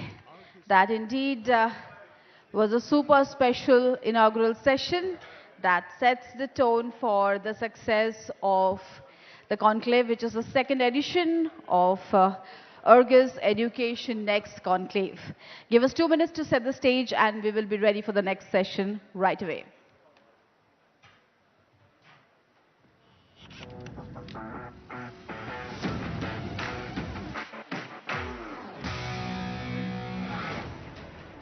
August News. Ladies and gentlemen, please be seated. We cannot afford a break. Our esteemed guests are here for the next session. We will quickly invite them on stage. For this session, we'll be having Shri Mohit Gupta, co-founder FROB, City Book Leaders, Shri Vishwajit Nayak, co-founder and CEO Avaiti Learning, and Shri Ranjan Kumar Mahapatra, Executive Director and Head, Indian Oil Institute of Petroleum Management, who will be speaking about the national education policy and many more aspects of the education system that we are looking forward to hear from them and learn from. So may I request the dignitaries to please take their positions on stage, and I'll request Mr. Sakti Shai Mishra from August family to moderate this session, please. Can we invite the dignitaries and the moderator to please join us on stage. Ladies and gentlemen, please give a big round of applause for the panel. Yet another enlightening session is about to begin. May I request Shri Mohit Gupta, Shri Vishwajit Nayak and Shri Ranjan Kumar Mahapatra to please join us on stage. And is creating a new experience. Argus has highly modern newsrooms and studios. The team at Argus is made up of over 200 professionals comprising journalists, reporters, technicians and others. Argus provides news from every corner of Odisha and the world. It has a host of popular programs that are the choice of households across Odisha. It also goes beyond television programming by initiating several conclaves on a wide range of subjects such as education, agriculture, tourism, health, women empowerment and more. It brings together domain experts, influencers, policymakers and industry leaders to discuss and plan the future. Argus is broadcast round the clock on all leading channels. It also has a strong presence in social media and engages a large audience. In the urban 15+ age group, the potential buyers from any family are well connected to Argus. It has a cumulative reach of 14.02% and has the second highest FCT consumption among Odia news channels. And now, Argus is celebrating its 2 years of fearless journalism. Argus News. The curtain has risen. The journey. Thank you very much for those enlightening shots that spoke about this family and its success.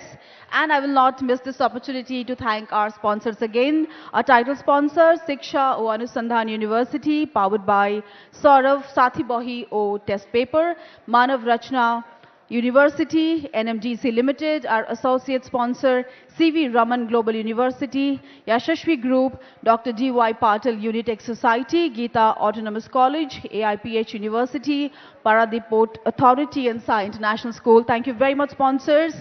And as we begin the next session, we'll not miss the opportunity to give a floral welcome to the dignitaries on stage. So volunteers, may I request you to please bring flowers? And may I request the moderator this time to do the honor of presenting bouquets of fresh flowers to dignitaries, please. Sakti Sai Mishra, I please request you to present bouquets of fresh flowers to Shri Mohit Gupta, Shri Vishwajit Nayak and Shri Ranjan Kumar Mahapatra. Everyone else, please give a round of applause. This stage never fails to wow each one of us here at this conclave, and we have a new set of minds who have experience and expertise in education to talk about how we can make our education system more effective, futuristic. Gentlemen, welcome on stage, and may I request the moderator to please take this session forward. Mr. Mishra.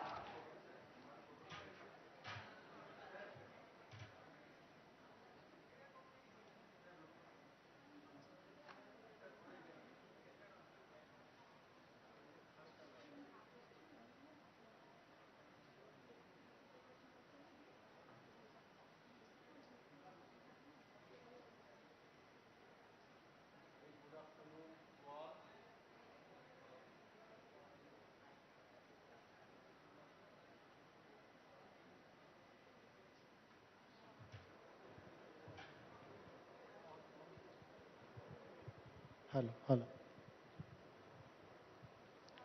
समस्त को नमस्कार Argus education next conclave season 2 रा द्वितीय session को समस्त को पुणी थरे स्वागत करुछि एवं ये जो सेशन टी आम सहित शिक्षा क्षेत्र सहित जड़ित देशर किछि प्रतिष्ठित चेहरा आम सहित सामिल होइछंती जो मानकर कि विभिन्न क्षेत्र में दीर्घ वर्षर अभिज्ञता रही तो ए सेशन रे से माने प्रथम पर्यायर निजर वक्तव्य रखिबे एवं परवर्ती समय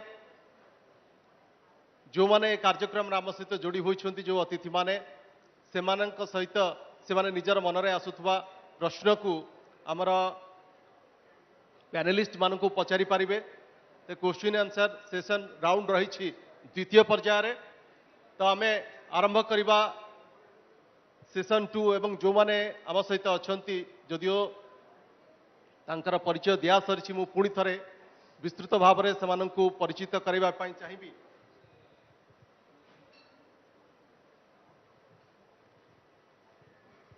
मो पाखरे जे बसिछंती श्रीत विश्वजीत नायक जे कि को फाउंडर एंड सीईओ अवेटी लर्निंग ग्रामांचल रे ओडिशार ग्रामांचल रे जो ठारे पिलामानंक पाखरे शिक्षा पहुंची पारुनी शिक्षक नहांती स्कूल रो अभाव रही सेठी टेक्नोलोजी माध्यम रे आंचलिक भाषा रे स्थानीय भाषा रे किभली से पिलामानंक उन्नत शिक्षा दिया जाई परिबो से नहीं गोटे बड़ प्रयास आरंभ करिसंती श्रीयुत नायक एवं ता सेतरे सफल मध्य होइछंती ग्रामांचल एवं जो रिमोट एरिया रही विभिन्न आदिवासी बहुल इलाका मध्य सेठी पिला मानक पाखरे किभଳି भाବରେ शिक्षा पहुंचा जाई परिबो एवं आम सहित अछंती श्री मोहित गुप्ता जी तांका परे बसिछंती मोहित गुप्ता जी जहाँकर सारा देश रे गोटे परिचित ना एवं जेतेबेले पुस्तक पाखरु वर्तमान टेक्नोलोजी जुगरे जेतेबेले समस्ते दूरेई जाउछंती तो पुस्तक प्रति पुणी केमती भावरे लोक मानकु जोड़ी हब सेने गोटे बहुत बड़ा प्रयास आरंभ करथिले गुप्ता जी जोटा कि फ्रॉप को से आरंभ करथिले से इनिशिएटिव एवं एते सफलता रहला ना केवल भारत रे एवं भारत बाहर मध्य जहा फल कि लोक मानकु बही सहित पुस्तक सहित जोड़बारे गोटे सफल प्रयास थिला एवं जदि आम देखा तांकर केवल गोटे फर्मर फाउंडर भाव में तांको परिचित करी आम सीमित रखिपर ना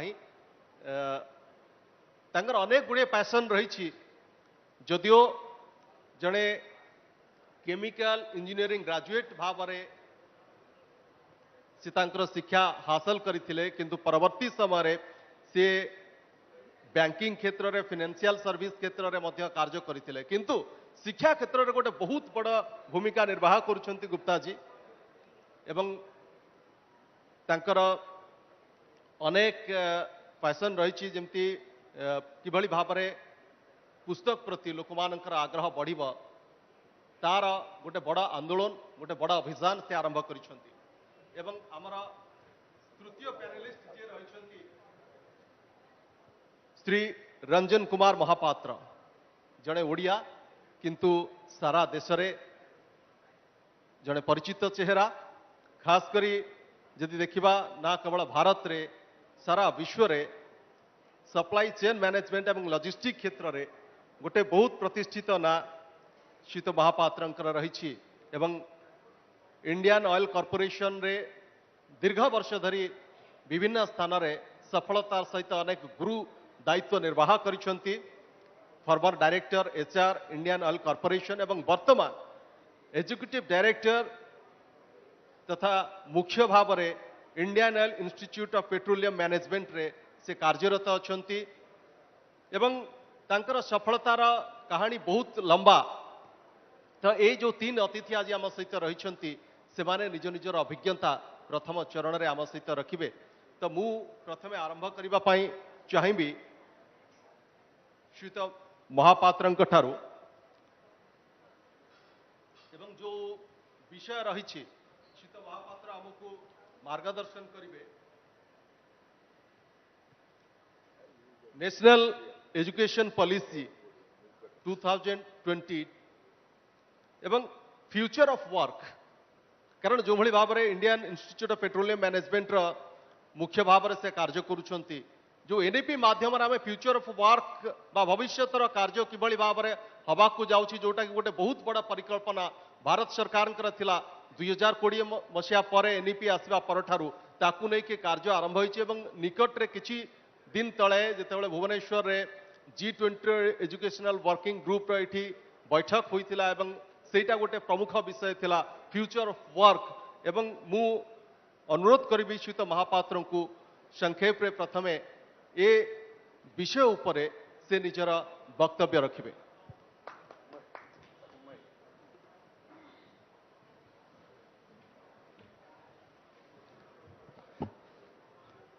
Namaskar.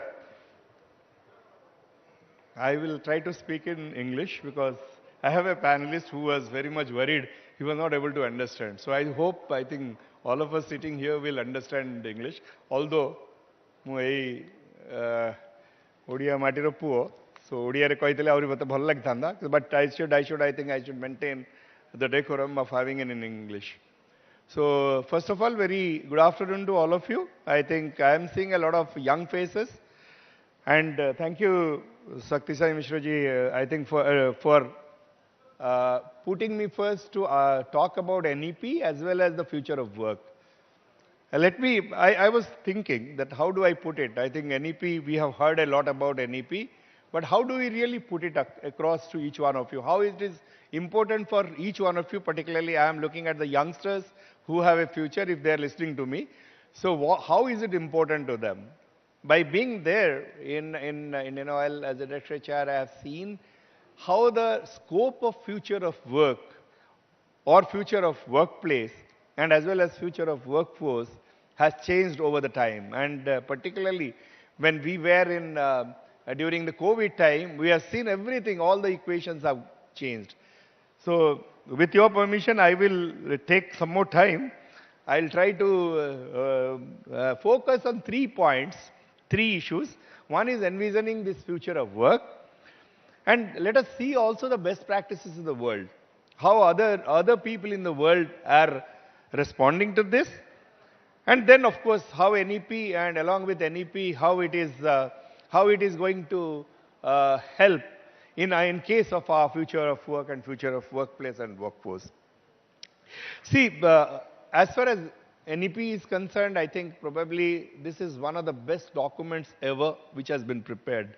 I think our chief guest was speaking about BITS Pilani, having the system which it had during online education. Even I am from BITS Pilani, so I know, I mean, the things that happened in BITS Pilani long time before are being now followed, not because of anything else, because it talked about progressiveness. It had its new ways of looking at things. It had its way of looking at the future. So that's what NEP, in fact, is addressing at. And if we are not prepared fully by this, then what else? So it's also talking of remote work. We are talking of telecommuting. All these things are going to happen in future as well. And of course, I think we heard Natasha Madam were talking about this metaverse and all other things. I think the future is itself changing, and these days I think most of you would be knowing about this chat GPT. It has taken us all by storm. I think since November, even most of us sitting here will have a chat GPT already installed on their mobiles. Yes, I think many of us will have. I also have it, because whenever I am in difficulty, I am asking them a question. I may not follow it. There are some wrong answers, but as you start utilizing it, you will get more bigger. So, more better answers. This is what is going to be the future. And how other countries are responding to it, and how they have done it earlier. I mean, you must have heard about German system. In fact, when I was Director HR in Indian Oil, from Government of India, Ministry of Petroleum had set up a committee to go around and see the dual vocational education training system, which is existent in Germany since a long time. Today we are talking of skill-based education. Again, let me tell you, it's never too late to learn something new. And Germany, they have been doing it since long, where people are educated at the workplace. They learn as well as they learn the skill. They learn the education systems, they learn the technologies, they learn the academics as well as the skill. And then they are ready. We are talking of everybody, every time. I mean, we all you youngsters are there, when Indian Oil sits for recruiting people, we are always worried. Is this person future ready? Is this person ready to take up the new challenges because it's in the new environment? You are in the college. You are looking at the college environment. And the systems are completely different when you come to the industry. Are you ready? How do you make it ready? Again, I go back to BITS Pilani days. We had a system of having practice school, which we had for 3 months after our second year, and we had for 6 months after final year. I mean, the final semester of our last year was a practice school. It gave us all opportunities to be in the field and learn the job. So this is one example of how the other countries are responding to it. There are other countries, Finland. Finland has got a beautiful system of education where, I mean, we know the maximum innovation which happens, you must have all known, I think at least youngsters would know, the maximum innovation which happens from Finland. Because it makes you ready from the beginning. The education system is such that it makes you ready. And we have to do that. So, again, another example is Canada, which offers case study based education. I'm giving 3 different examples. One example is that where you have industry experience while studying. Second example is that you have innovation in the mind. And third example is that you learn on case studies. And probably if you look at the finer prints of NEP, it addresses that. It gives us an opportunity. All these days, I think probably we were roting. यही था ना जो class 12 के बाद हम लोगों को या क्लास 12 करने के टाइम पढ़ना पड़ता था we have to read we have to prepare for our IITs और other exams so that is based on routing but this completely differentiates the thing which we have been knowing for years. I think probably that's something which NEP is trying to provide. Coming back to NEP and coming back to the future of work, workplace and workforce, although Prakash ji, thank you very much for giving me this opportunity to speak here. To limit it to future of work, sorry, I'll take some more time. Future of work, I would like to know also that what will be the future of workplace? What will be the future of workforce? COVID time, we saw everybody working from home. And now my son who works from home dreads going back to office. He says, "Ab kaun jayega?" But the bosses who are there are always feeling that when you come to office, you will nudge each one and will learn from each other. But again, if you remember what our chief guest told today, if you do not have the best alternative, you have to go for some alternative. And this is what is available. Then future of workforce. I think, I don't know, I mean, many of us sitting here who are in the bad side of 50s, we had never heard a word called gig worker. But this has become a reality. And it went to that extent that people had to work on. It doesn't happen while you are doing a job somewhere else. So there was ethics part of it. Then comes the future of work. I think Natasha ma'am had spoken, everybody who was speaking about it. What is the future of work? It's going to be different.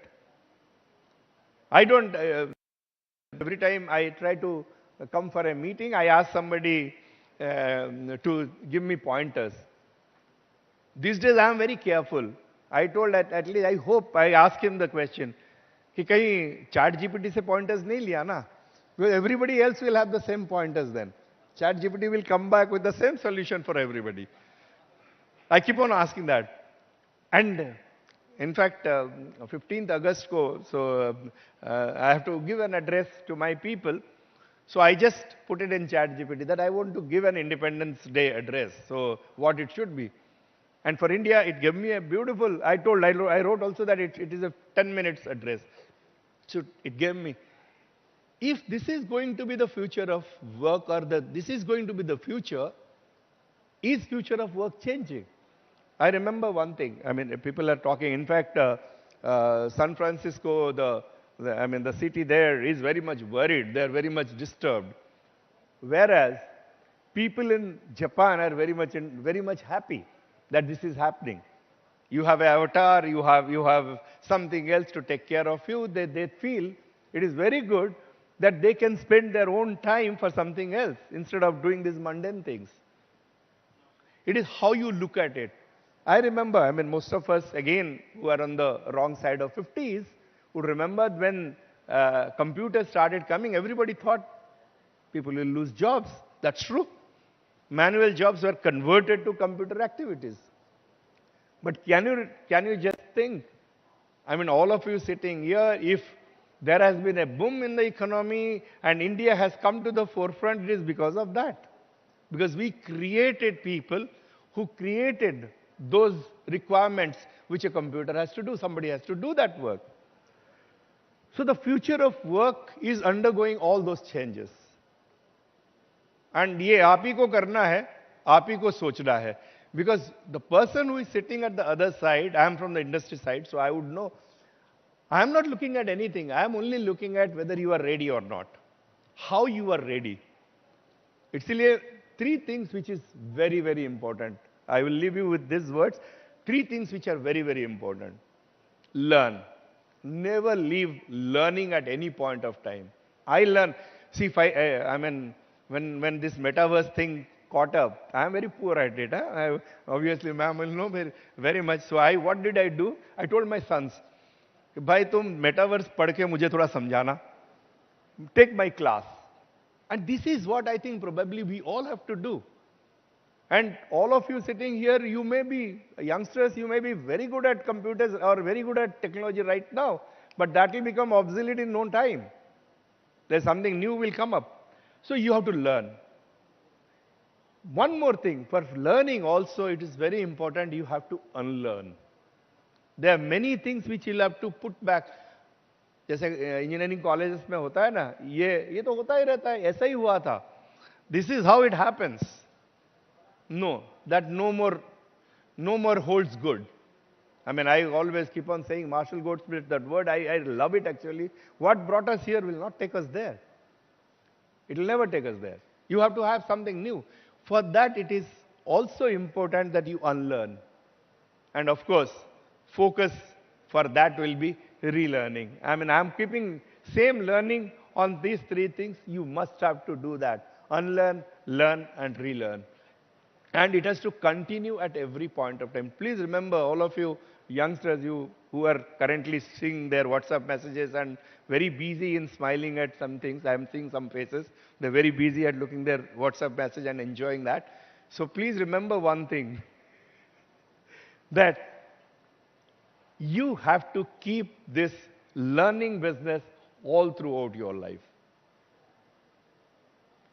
Make technology your slave. Never become a slave to technology. You have to make it work for you. Today, if I am totally based or totally hooked to WhatsApp and all this social media, so I am a slave. But I have to make this slave work for me. It has to work. It has to give me results. So thank you. I think that is NEP is providing us this opportunity to really go that extra step, and we are in a position right now that we can go further on this. Thank you very much. Thank you.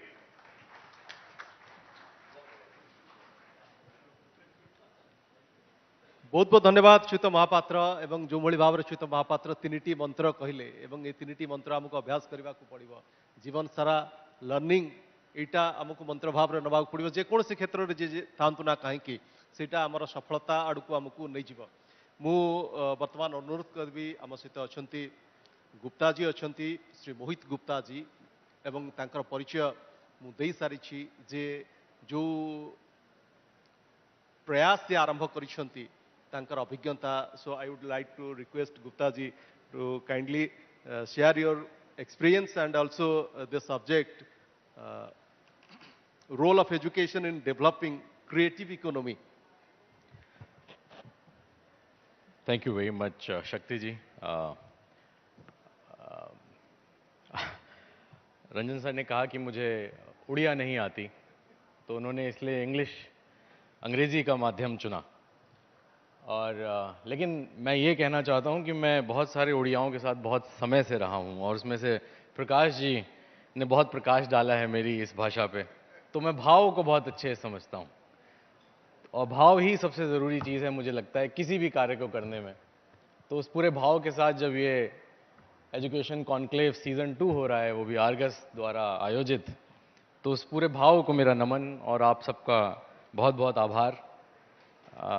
मैं अपने वक्तव्य को पूरी तरीके से कोशिश करूंगा कि जितना हो सके हिंदी में करूं. और यहाँ ऐसा कोई जिसको हिंदी नहीं आती है वो अपना हाथ खड़ा कर दे.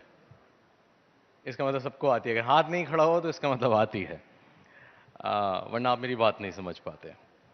मैं सुबह से सारे वचन सुन रहा था और कल जब मेरे पास पूरा नोट आया कि आज इस कॉन्क्लेव में कौन कौन आ रहा है, तो ख़ास तौर पे मेरी नज़र गई नताशा जी के प्रोफाइल पे और उसमें मैंने देखा इंस्टाग्राम। तो चलते वक्त कल मैंने अपनी बिटिया से कहा कि भाई कल मैं किसी से मिलूंगा जो इंस्टाग्राम में है। तो उसकी खुशी का ठिकाना ना तो 11 साल की स्कूल जाने वाली एक बच्ची है जो अब उम्र के उस पड़ाव पे आ गई है कि जहां उसको आईफोन का लेटेस्ट वर्जन चाहिए। ना सिर्फ उसके लिए चाहिए, हमारे लिए भी चाहिए, क्योंकि उसको अपने दोस्तों को भी बताना होता है कि भाई देखो हमारे घर में सबके पास आईफोन का लेटेस्ट वर्जन है। और मैं समाज के उस युग से आता हूं, उस समय से आता हूं जब मेरे पास आखिरी फ़ोन ब्लैकबेरी था और उसके बाद कई सालों बाद जब मैं आईफोन पे आया तो मुझे बड़ी मुश्किल हुई। तो जब मैंने उसे बताया इंस्टाग्राम से कोई आ रहा है तो बाकी दोस्त उसके बात करते हैं इंस्टाग्राम पे, स्नैपचैट पे। मैं नहीं हूँ इन माध्यमों पे, लेकिन जो कार्य अब मैं करता हूँ किताबों के माध्यम से वो बिल्कुल सोशल मीडिया ड्रिवन है, वो बिल्कुल सोशल प्लेटफॉर्म है। और सुबह से जो कुछ बात हुई मैं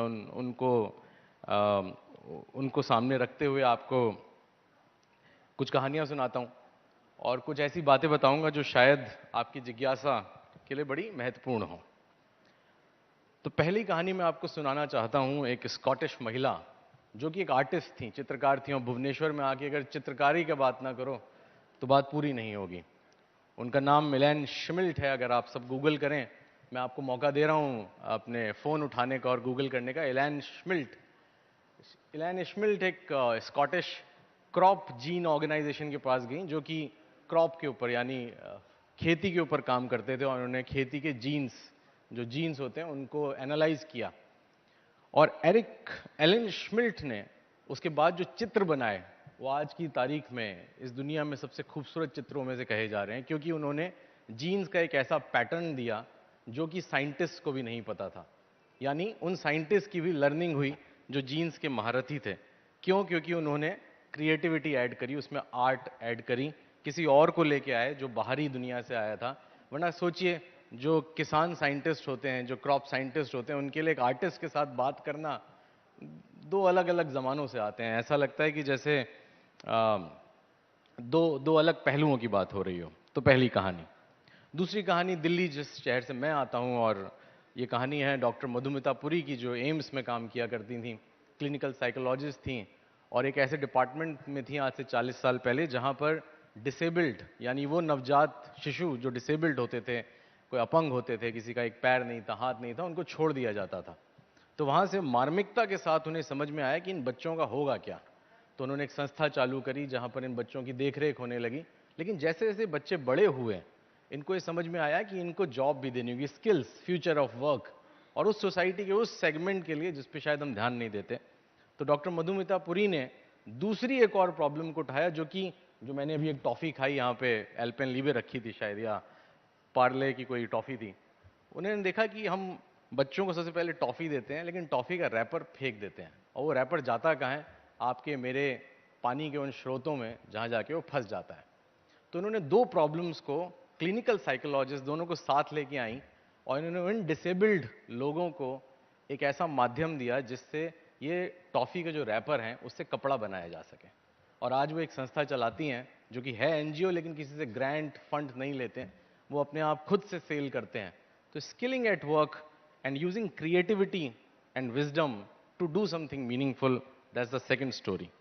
तीसरी कहानी सबकी बड़ी पसंदीदा कहानी, खासतौर पर जेन जी को शायद ये ना पता हो। कितने लोगों ने यहाँ शोले नहीं देखी? शोले मूवी कितने लोगों ने यहाँ शोले नहीं देखी? जैसे मैं हिंदुस्तान में पूछूं कितने लोग सचिन तेंदुलकर को नहीं जानते? शोले भी कुछ ऐसा ही है। शोले सिर्फ कहानी जय और वीरू की नहीं थी। शोले कहानी ऐसी कई दोस्तों की थी, जिसमें सबसे बड़ा नाम आता है उस फिल्म के डायरेक्टर रमेश सिप्पी का। रमेश सिप्पी 25 साल के थे, उससे पहले 7 साल पहले वो लंदन स्कूल ऑफ इकोनॉमिक्स गए, जहां वो इकोनॉमिक्स की पढ़ाई करने गए। उनके फादर जीपी सिप्पी एक बड़े एस्टेब्लिश्ड प्रोड्यूसर हुआ करते थे बॉलीवुड के, और सबने कहा अरे रमेश सिप्पी ये क्या पिक्चर बनाएगा, इसको तो क्रिएटिविटी के बारे में कुछ पता ही नहीं है, इतना रईस इसका फादर है, ये जो चाहेगा कर लेगा। सो मच सो कि जब जौहर साहब के पास उनको भेजा गया, जब वो जौहर इन गोवा बना रहे थे, तो उन्होंने रमेश सिप्पी को भगा दिया कि तुम्हारे बस की बात नहीं है, तुम्हारे पिताजी इतने बड़े इंसान हैं कि तुम जहां चाहते हो जो करना चाहते हो, 23-24 साल पे कोई मूवी नहीं बना सकता। मैं आपको बता दूं, शोले से पहले उन्होंने 2 और बड़ी कमाल की पिक्चरें बनाई थी जो कि सिल्वर जुबली और गोल्डन जुबली में पहुंची थी। उनके नाम आप खुद ढूंढ लीजिएगा, लेकिन मैं शोले की कहानी आपको सुनाने जा रहा हूं। मुझे लगता है इस बहाने आप शायद अपना फ़ोन छोड़ेंगे थोड़ी देर के लिए, क्योंकि फ़ोन जो है हमारी एजुकेशन का सबसे बड़ा दुश्मन भी बन गया है। वो पढ़ाता तो है हमें, लेकिन हमें एक अलग से जुनून में भी डालता है। तो शोले की कहानी रमेश सिप्पी की कहानी है। जब वो 25 साल के थे और उन्होंने शोले जैसी पिक्चर बनाई। आप सबको बता दूं 70 mm की वो पहली पिक्चर थी, 70 mm ब्रॉड। शोले एक ऐसी पिक्चर थी जिसमें पहली बार विदेशी स्टंट डायरेक्टर्स को लिया गया था। उस बड़े बजट पे, 1 करोड़ के बजट से वो 5 करोड़ पे गई। रमेश सिप्पी जिनकी क्रिएटिविटी को लेकर सवाल खड़ा किया गया था, वो पिक्चर अब तक के इस दशक की, इस पूरे सेंचुरी की one of the biggest movies कहलाई। That is Sholay. इस शोले पे मैं लगभग 320 घंटे बोल सकता हूँ, क्योंकि वो पिक्चर 3 घंटे 20 मिनट की थी, लेकिन मैं 320 घंटे बोल सकता हूँ, क्योंकि मुझे उसमें रमेश सिप्पी की वो क्रिएटिविटी दिखाई पड़ी जो आज तक हम उसको रिपीट नहीं कर पाए। तो ये थे रमेश सिप्पी। इन तीनों कहानियों में अगर आप देखें, एलन श्मिट, मधुमिता पुरी जो कि दिल्ली से आती हैं, और रमेश सिप्पी जो बंबई से थे, एक खास बात है, एक खास कनेक्टिविटी है, वो है क्रिएटिविटी।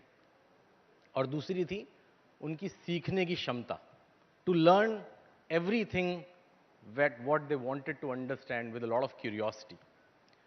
तो अगर हम इन तीनों कहानियों को मिलाएं तो हमें पता लगता है कि जो एजुकेशन है, जो हमारी सीखने की कैपेबिलिटी है, उसमें क्रिएटिविटी को हम कैसे ऐड करें। और मेरे को जब सब्जेक्ट प्रकाश जी ने दिया कि भाई तुम एजुकेशन का रोल क्रिएटिव इकोनॉमी में बोलना, और तुमसे पहले प्रमोद सिन्हा आएंगे और ये सब्जेक्ट हम उनको देना चाहते थे, मैंने कहा गई भैंस पानी में, और कुछ कर नहीं सकते थे। लेकिन फिर भी पूरी कोशिश करी। मैंने प्रमोद जी की किताब भी पढ़ी थी पहले, तो मैंने जब प्रकाश जी को बताया कि वो बड़ी अद्भुत किताब भी है और इसी सब्जेक्ट पे है, इत्तेफाक से क्योंकि मेरे को पढ़ने का और सीखने का शौक है, मैं थोड़ा जिज्ञासु हूँ, तो सबसे पहले समझते हैं कि चलिए इन शब्दों को अलग अलग तोड़ते हैं कि एजुकेशन क्या है और क्रिएटिव और इकोनॉमी क्या है। इकोनॉमी मुझे समझाने की ज़रूरत नहीं है, आप सब लोगों को पता है इकोनॉमी एक तरीके का एक जरिया है आपको बिजनेसेस क्रिएट करने का, एक संचार माध्यम है। बट क्रिएटिविटी क्या है? क्रिएटिविटी है फ्रीडम। जब आर्किमिडीज पानी में बैठे थे, अपने टब में नंगे थे वो, और तब उन्हें ख्याल आया कि अरे मैं बायोंसी की थ्योरी जानता हूँ, क्योंकि वो फ्रीडम में थे। जब न्यूटन एक पेड़ के नीचे बैठे थे तो वो मजे से हवा खा रहे थे और कुछ नहीं कर रहे थे। तब जब सर पे सेब गिरा तब उन्हें पता चला ग्रेविटी क्या होती है, और ऐसा ना जाने कितनी बार हुआ है। तो यानी क्रिएटिविटी एक फ्रीडम है। जब तक आप फ्रीडम नहीं देंगे तब तक आपको क्रिएटिविटी नहीं आएगी। तो एजुकेशन को भी हम फ्रीडम के पॉइंट ऑफ व्यू समझते हैं। मेरा मानना यह है, और जो कई और लोग भी कहते हैं, कि एजुकेशन एक बाउंडेड सिचुएशन है। जब आप केजी या क्लास 1 से लेके अपना ग्रेजुएशन तक आते हैं, आप एक बाउंड स्ट्रक्चर में होते हैं। आप क्लास में आपको सुबह आना है, पहले आपको मैथ्स पढ़नी है, फिर साइंस पढ़नी है, फिर आपको सोशल साइंस पढ़नी है। लेकिन जब एजुकेशन ख़त्म होती है तब आपका जो जीवन शुरू होता है उसको लर्निंग पीरियड कहते हैं, उसको सीखने का वक्त कहा जाता है।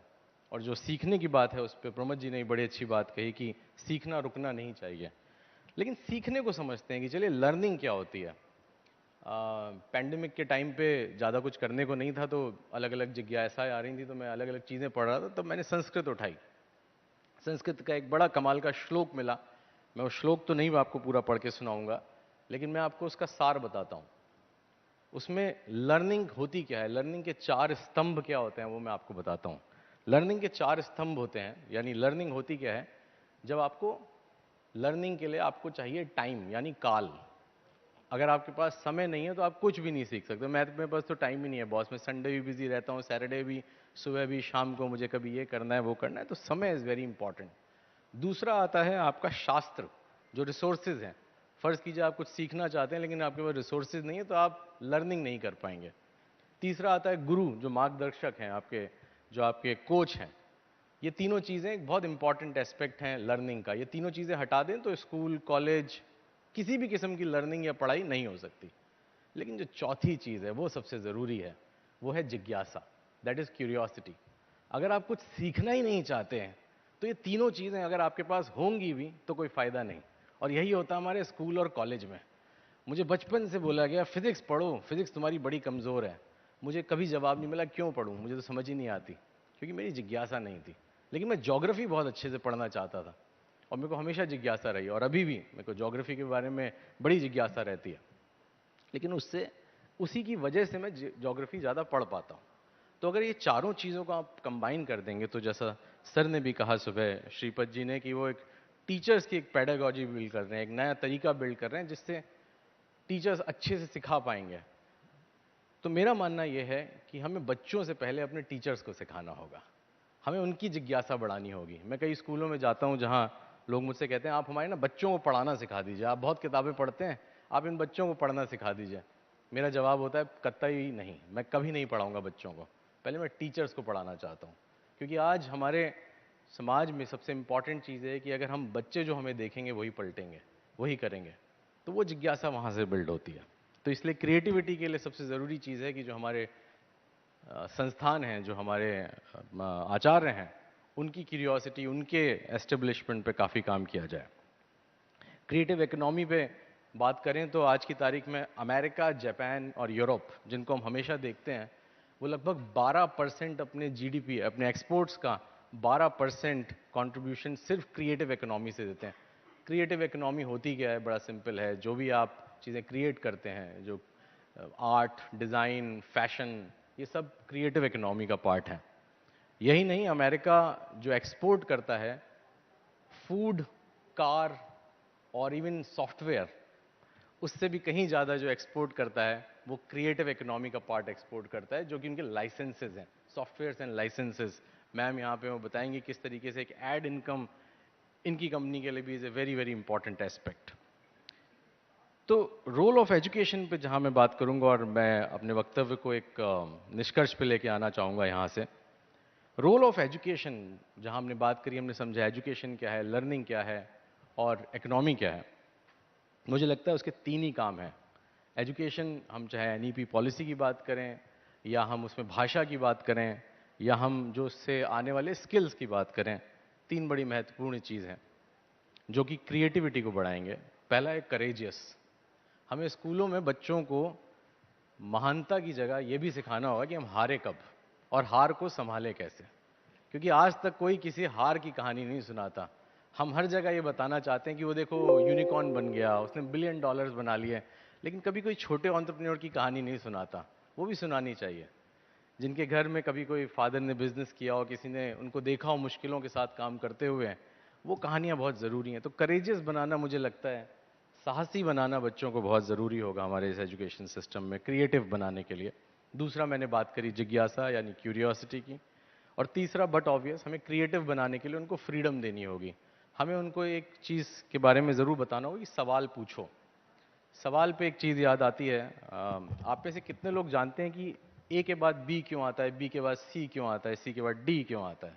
कोई मेरे को उसका जवाब दे सकता है? अच्छा, किसी ने पूछा है कभी? कितने यहाँ स्टूडेंट्स कितने लोग हैं? देखिए, एक्चुअली हाथ सबके खड़े होने चाहिए थे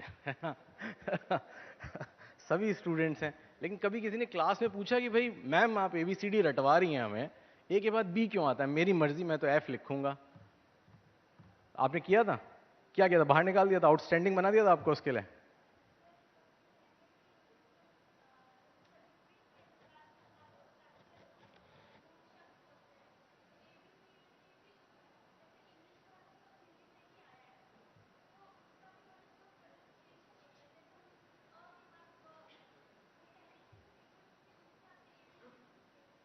मैं बहुत खुश हूं बिटिया कि तुम इतना भी बता पाई, बहुत बढ़िया है, तालियां हो जाए इनके लिए। बिल्कुल बड़ा कमाल है। जब मैं संस्कृत सीख रहा था तो किसी ने बोला भाई देखो हमारी भाषा इतनी बढ़िया है, उसके का के बाद खा आता है, क्योंकि तालु सिस्टम है। जैसे जैसे जठाग्नि से आपकी आवाज़, जो एनर्जी है, आवाज़ हवा के साथ मिलती है, दैट्स हाउ योर का खा गागा इज क्रिएटेड। लेकिन ABCD के लिए किसी ने बोला नहीं नहीं, ये तो ए ऐसे लग गया, बी ऐसे लग गया। लेकिन मैं आपको बता दूं ABCD में भी लॉजिक है। अगर ABCD यानी आप गाना गा रहे हैं, इसीलिए बच्चों को ABCD जल्दी याद हो जाता है, क्योंकि गाना है ABCD। और अगर किसी घर में छोटा बच्चा हो तो देखिए जो सबसे पहला वीडियो उनको दिखाया जाता है आजकल मोबाइल पर, उसमें ABCD, राइट, याद रहता है। लेकिन बात करते हैं काका गागा की। का से ही क्यों शुरू होता है? क्योंकि का जो है ये क्यूरियोसिटी यानी सवाल है। का, कब, कित्र, किम, कोथाए, हाँ, सो का से हर चीज़ शुरू होती है। इनफैक्ट अगर आप ग्रीक एटमोलॉजी को देखें तो उसमें भी जो वॉट, वेयर, हाउ, व्हेन है, उसमें का आता है। इट ऑल हैज़ के इन इट। मतलब मैं एकता कपूर का का नहीं कह रहा हूँ यहाँ पे, और ये कारण भी नहीं है कि एकता कपूर ने इसलिए का हर जगह लगा दिया होगा, बट जो का है अगर आप देखें इसी से कब, कहाँ, कैसे, तो ये बहुत ज़रूरी चीज़ है हमारे एजुकेशन में कि हम बच्चों को सवाल पूछने दें। क्योंकि मैंने जब कभी एक बार सवाल पूछा कि मैं ए के बाद डी लगाऊंगा, कान के नीचे पड़ा था, मुझे बाहर निकाल दिया गया था। वो शायद मेरा आखिरी सवाल रहा होगा। इसलिए बहुत ज़रूरी है कि हर जगह हम बच्चों को जिज्ञासु बनाएं और उनको सवाल पूछने दें, और उनको माध्यम भी दें कि वो सवालों का जवाब ढूंढेंगे कहाँ से। और इस पूरे प्रोसेस में हमारे शिक्षक गण को भी क्यूरियस होना पड़ेगा और उनको एक्सेप्ट करना पड़ेगा कि कोई बच्चा मुझसे ऐसा सवाल पूछ सकता है जिसका जवाब मुझे भी ना पता हो। और वहाँ काम आता है आपका सोशल नेटवर्क, वहाँ काम आएगा आपका इंस्टाग्राम, वहाँ काम आएगा आपका आर्टिफिशियल इंटेलिजेंस, वहाँ काम आएगा आपका एक ग्लोबल नेटवर्क जहाँ पर सारे सवाल हैं। चैट जीपीटी भी उसका एक माध्यम है। लेकिन आपको सवाल तो सही पूछना पड़ेगा ना। सर ने पूछा मैं इंडिपेंडेंस डे पे क्या स्पीच दूं, तो सवाल था, बिल्कुल सही सवाल था, तो जवाब भी सही मिला। और उसके बाद आते हैं आपके एथिक्स कि आप बता भी नहीं, जैसे सर ने बता दिया। ऐसा नहीं कि जब स्पीच दे दी सबने खूब तालियां बजाई, फोटो वोटो खिंच गई, तब धीमे से बताया कि देखो यार ये तो मैंने चैट जीपीटी से लिया था।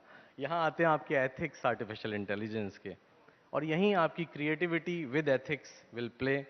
और मुझे लगता है मैंने शायद समय का ज़्यादा उपयोग कर लिया, उसके लिए क्षमा चाहूँगा, जो कि मैंने श्रीपद जी से आज सुबह सीखा। क्योंकि एक एजुकेटर होने के नाते उन्होंने जब उसके लिए क्षमा मांगा कि मैंने थोड़ा समय ज़्यादा लिया, ये बहुत ज़रूरी चीज़ है।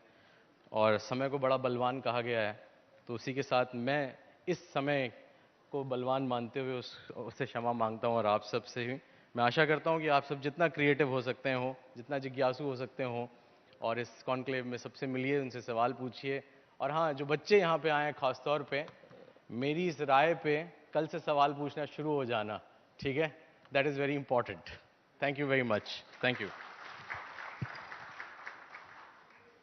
धन्यवाद गुप्ता जी। जैसे गुप्ता जी ने अभी हमें बताया कि कैसे बच्चों को क्रिएटिव बनाना है, ये जो तरीका जोटा कि हमारा एजुकेशन नेशनल एजुकेशन पॉलिसी रे जो बाल बाटिका कॉन्सेप्ट अच्छी एवं जादुई पिटारा से जो कॉन्सेप्ट अच्छी पिला किभली भाव में शिक्षा प्रति से क्रिएटिव बना जाई पारिबो एवं सी मध्य गोटे प्रयास अच्छी। एवं बहुत बहुत धन्यवाद, बहुत सुंदर ढंग से ये कथा को उपस्थापन करिथिबारु। तो वर्तमान मु अनुरोध करी आम सहित श्रीयुत नायक अच्छा एजुकेशन नेशनल एजुकेशन पॉलिसी 2020 गोटे बड़ उद्देश्य होची जे किभली भाव में शिक्षा को आंचलिक भाषा रे, भारतीय भाषा रे शिक्षा को पहुंचा जाई पारिबो समस्तंक पाखरे। एवं सेटा गोटे बैरियर हुए तो किसी छात्रों पाई रही जो कि टैलेंट थिले भी से आगु को बढ़ी पारु नाहंती। एवं से क्षेत्र में श्रीयुत नायक तांकर कार्य आरंभ करिसंती रिमोट एरिया रे, ग्रामांचल रे किभली भाव में आंचलिक भाषा रे जोठी की शिक्षा पहुंची पारु नाही पिला माननकु शिक्षित करैबा से दिगरे तांकर अनुष्ठान कार्य करुछि। उचित नायक अनुरोध करी एवं टॉपिक मध्य सेया रही श्रीयुत विश्वजीत नायक का पाई जे providing quality education in vernacular language. Shriyut Nayak.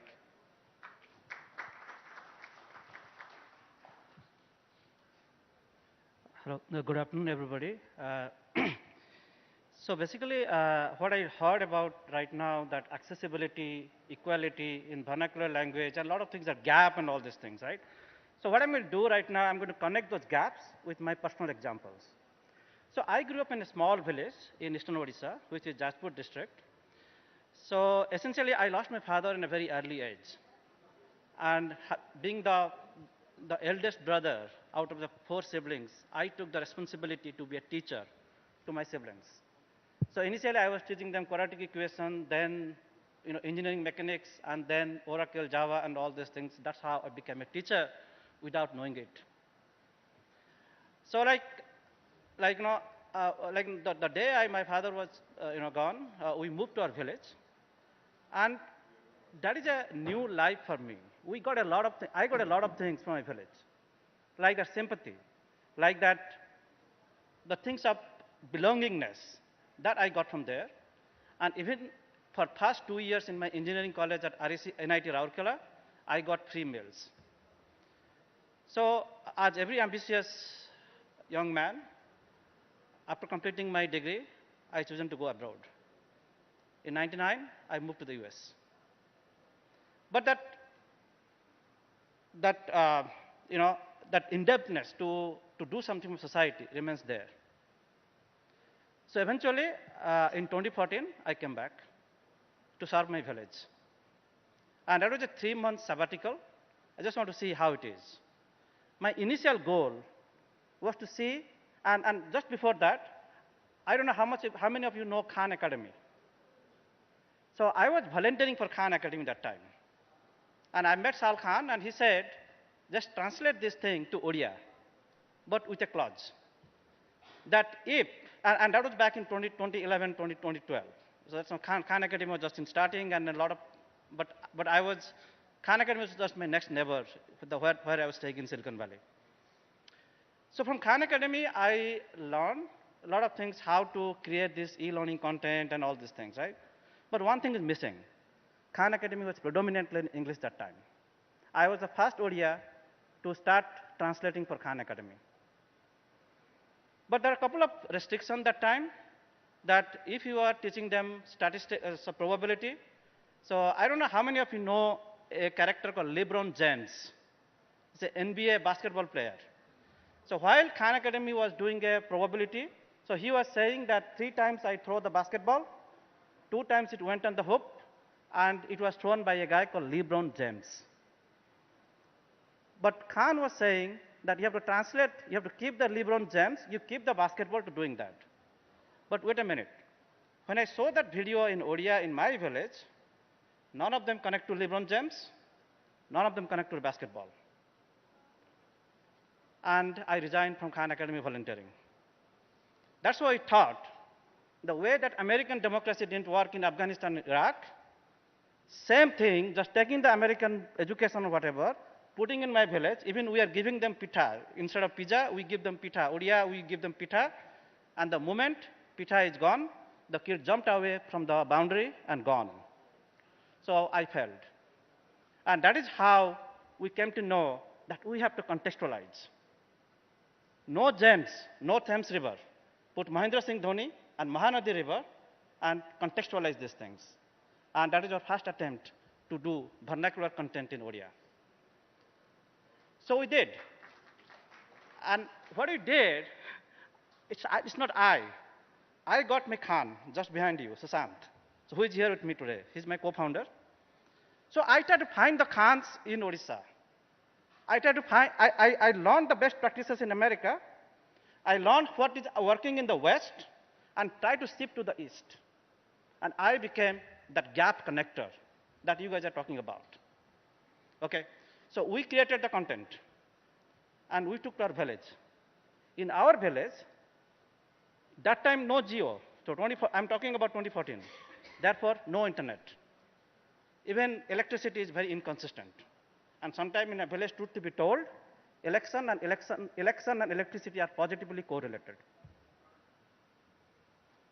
So with this kind of scenario, in America, I was working for a Silicon Valley company, building $1 million server that was serving to Bank of America, Bank of ICICI Bank, and all this thing, without much meaning to my life in daytime. But the evening, I tried to create a device. Just want to show you here. This is my baby. So what we did, this device can contain all those content from the Khan Academy, all those things, just in this device. No internet required, no electricity required. Therefore, no internet, no electricity, no problem. It's going to work. And it worked. So we solved the content problem, creating the vernacular content. Then we built a device that can deliver those content in the last mile. We talked about last mile somewhere in the before. So we solved the last mile problem with a lot of love and a lot of passion. This is what I did in the evening. In the morning, I am a Silicon Valley mercenary. In the night, I'm a missionary for Indian. So that's happened for 8 to 9 years. So back in 2012, when we put this device, my own village people And initially, honestly, I came to do a non-profit in India. To show my people back in US, look भाई, तुम्हारे पास गाड़ी है, बंगला है, मेरे पास माँ है. And that's what I did. And by doing this thing, whenever भी चाय पे चर्चा जब होते हैं, मैं जाके उनको ही सुनाता हूँ, भाई तेरा तो बच्चा अभी स्टैनफोर्ड चला गया, तेरा पास गाड़ी है, बंगला है, सब कुछ है, you are empty nester. Do you want to help in your village? Can you donate a box like this? Total cost of this thing is less than $500. And if you're interested, we can show that video, which is a very nice video that we have done during the lunch time. So what happens? Basically, I have the content. I have a device to deliver this thing. But when I was doing this in my village, I told them in Odia, I will tell that, कि एठारे मागणारे पाठा पढ़ा जाए. Here, we give free education. Somehow, people in my village didn't like the word free. They tell, what is my ulterior motive? Am I going to be a panchayat election? Am I going to be going to seek for a public services? Or even this thing, am I going to turn them the religion? I don't have any of this thing. And third thing, people said, how much money you got from America? How much money you are giving me? How much money is in your pocket? Honestly, I didn't have any of those things. I just want to come back. I was very inspired by that movie Swades, Shah Rukh Khan. Come back, do a bulb in my light, to put a light in my bulb, light in my village. But opposite happened. They put a bulb in my head. So what they did, the moment they did, all these things happened, right? So while doing all these things, I don't have any clue how to execute it. And God given me a gift. I was in July, and that year, August is a Ganesh Puja. So a Gunda came and asked me, Chanda do. 30 rupees for the next beetle shop. The Chanda means like, we are doing the Ganesh Puja, so we are going to give I have to give them some fee, right? Hafta, जो भी बोलो उसको. तो मुझे बोला कि 3,000 हफ्ता. उसको पता चल गया कि वो डॉलर में कन्वर्ट कर दिया. If 30 rupees for the next shop, for me is 3,000 rupees.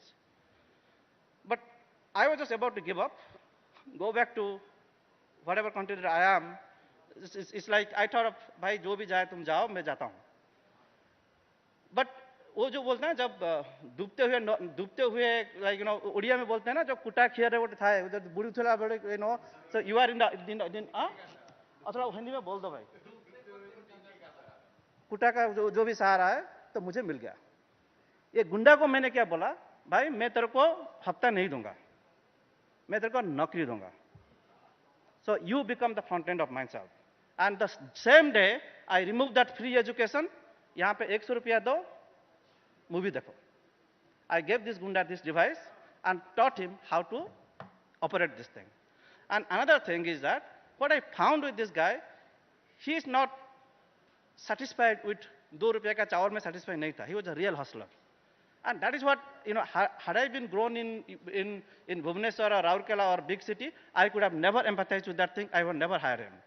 Because I was in that same village, I knew that he's something like me, but didn't get opportunity. So that's what somebody was telling about opportunity. I gave this guy an opportunity. भाई एक काम करो, इसको लेके तुम चलाओ. I am out, I am in the back, you be the front end. And that worked. That I can say you, गुंडा ने मेरा जो काम करके दिखाया, I could not have got an IIM or XAMB MBA and do that same thing. And you know what I did? My gunda took a class on Coursera from Pennsylvania University of UPenn, Wharton School of Business, a marketing course. तो मैंने उसको 4P, 4C क्या है उसको सिखा दिया. Then he is my collector, he is my administrator, he is my center admin, and he did the job that I never ever could have done myself. And the best part of this thing is that next year when I come, another person near my village is saying, भाई मुझे भी एक box दो ना. Then I got a business idea. कि technology और बंदे का कहीं पे इस्तेमाल किया जा सकता है तो ये 140 करोड़ का देश में हो सकता है. ये कहीं दूसरे जगह में नहीं होता है. यही है हमारा सिंह. तो मैंने दोनों को मर्ज कर दिया. So today, but only एक ही प्रॉब्लम था. भाई इसको किसे चलाएंगे?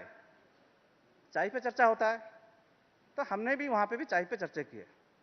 हमारा वहां पे जो प्रवासी हैं उनको Monday to Friday they are busy with their American work और व्हाटएवर. लेकिन फ्राइडे रात को माँ का याद आता है, तो हमने उसको माँ भेज दिया। तो जो आपका जो मास्टर्स हायरार्की ऑफ नीड के जो सेल्फ एक्चुअलाइजेशन नीड है, I sold that. I sold them 125 of my friends, set up 125 learning center all across Odisha by 2019. तो हमने वो गुंडे को हायर नहीं किए।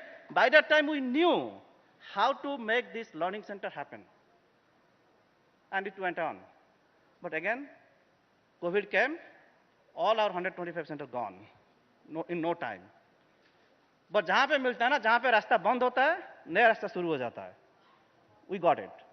We had the content. So that is the reason, जो vernacular content था, उड़िया में था, it was very difficult for us to sell. But COVID just act as a marketing agent. We didn't pay anything to Shah Rukh Khan or Virat Kohli. COVID did everything for us. We became a known entity from nothing, just 125 to more than 2 lakh students in the past 3 months of COVID. And then the government knew about us. Today, we are working in 1,400 schools in 15 districts in Odisha, catering to 2,70,000 students every day. Last year, we have streamed more than 100 lakhs minutes of video lectures, that too without internet, without very limited electricity. So that is our story. And another thing that while I was listening to them, I thought about hope. I think hope is probably the good thing, maybe the best thing, and I hope this message reaches to you. And the professor at IIT is not there. I have a question, and I also have something that you say that, we have to ask question, and then we try to do that, right? We need help. The way I sold to my Prabasis, they engaged. I hope here, aapko hi maa chahiye. Come and let's help. Let's get this mission. Whatever we think, I'm still working, even though we are a for-profit or something like that, but we never charge more than 100 rupees. We give 37 rupees per year per student. That's our price. Not 60,000 rupees like Byju's or whatever, 37 rupees per student per year. That's the price. And we can scale, and we can bring quality education and world-class education in Odisha and beyond. And we are talking about ChatGPT and all these things. Believe me, you go to a school in Devgarh, one of the, in Western district, one of the very, poor district in Odisha, ChatGPT is on work. They are interacting with our GPT, powered by ChatGPT, powered by OpenAI, where we gave them a personalized tutor, an assistant to a teacher, an assistant to every student is possible in 37 rupees per year per student. And that is, I'm not talking about these things that we can do. We are doing right now. We are doing in one of the poorest districts in Odisha. So we just need help. We need this message to reach the government agency, because who study in a vernacular medium? I don't think any of your kids are going to study in vernacular medium.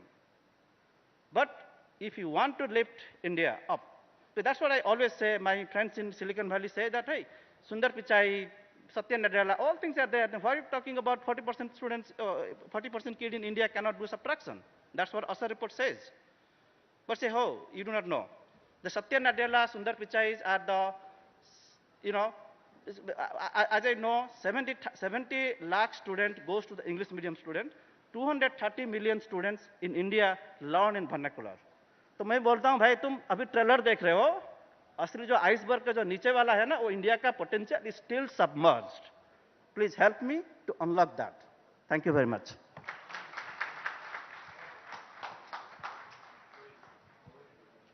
बहुत बहुत धन्यवाद श्रीत नायक एवं जो कहानी तांकर सफलतार कहानी से वर्णना कले निश्चित रूपे समस्त गोटे प्रेरणादायी एते चैलेंज को पार करिकी एवं आज एते बड़ सफलता से हासिल करि पारिछंती एवं जो सबुठु बड़ इंटरेस्टिंग हो से डिवाइस आईटी लर्निंग बिना इंटरनेट बिना इलेक्ट्रिसिटी रे जो भली भाव रे से लक्ष लक्ष पिलांकु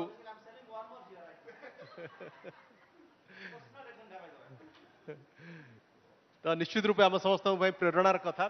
तो बर्तमान समय कम अच्छी एवं जो मैंने आम सहित जोड़ी होती कार्यक्रम द्वितीय पर्याय क्वेश्चन आंसर राउंड ये आम मान मध्य जो जदि किसी प्रश्न अच्छी आमर जो मैंने पैनलिस्ट अच्छा जो मैंने गेस्ट अच्छा आम प्रश्न कर जस्ट हाथ रेज कले एवं पाखे माइक पहुँच जाव सी क्वेश्चन करेंगे निज स्थान छिड़ा हेले sir please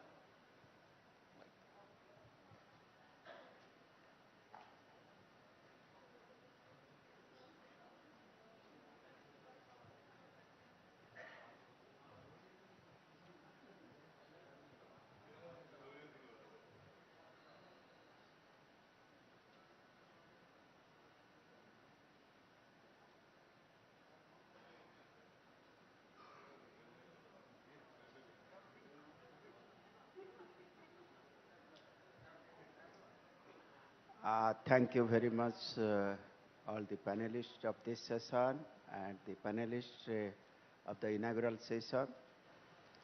We have heard your most enlightening and thought-provoking deliberations in respect of the ecosystem of education in our country.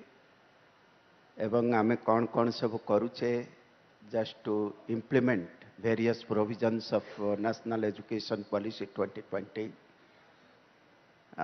Friends, our director, IIT and others have highlighted the various features of NEP 2020, multidisciplinary education, industry, academia interface, so many things. I have studied NEP 2020 for several times. And what I mean that apart from all these things, the underlying spirit of NEP 2020, as I am not going to ask any questions, just a couple of queries I may ask, and at the same time, I have worked as a Vice Chancellor for more than 14 years in 3 universities.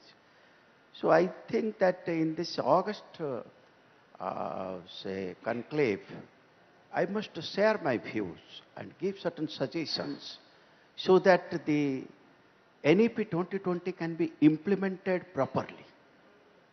Yes, all those things are there. To impart quality education, interdisciplinary studies, international collaborations, other things. But another thing, very important, 2-3 things I would like to mention, that NEP 2020 is intended to make our country a global superpower in education, number one. Vishwaguru, that is what. Because at one point of time, when the universities like Nalanda, Takshashila, Vikramshila were existent, etat desha prasutasya sakasad agrajanmanah swam swam charitram sikheran pratibhyam sarvamanava. At that time, we were able to attract the students from different countries of the world, and it was the greatest example of brain gain. But now you see, my son, who is a brilliant engineer, is not with me now, is not in his motherland, he is in America. And when I request him to come back, Papa, here there are opportunities, so I do not like to present his arguments here. It's a case of brain drain. Though if we have failed to teach our children regarding the love and respect for his own motherland, Janani Janma Bhumischa Swargadapi Gariyasi. निश्चित रूप में बहुत बढ़िया कथा doctor Saraswati कहले. Just I am concluding. So that is one thing. And number two, this creating a sense of self-confidence.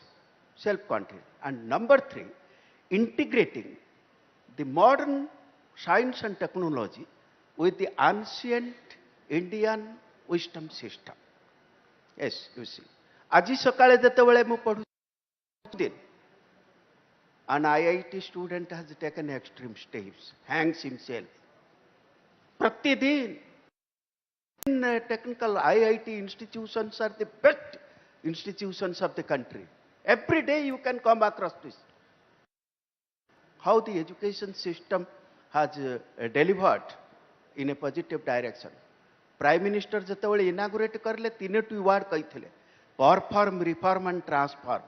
You perform in such a way so that reforms can be possible and transform the society in a positive direction.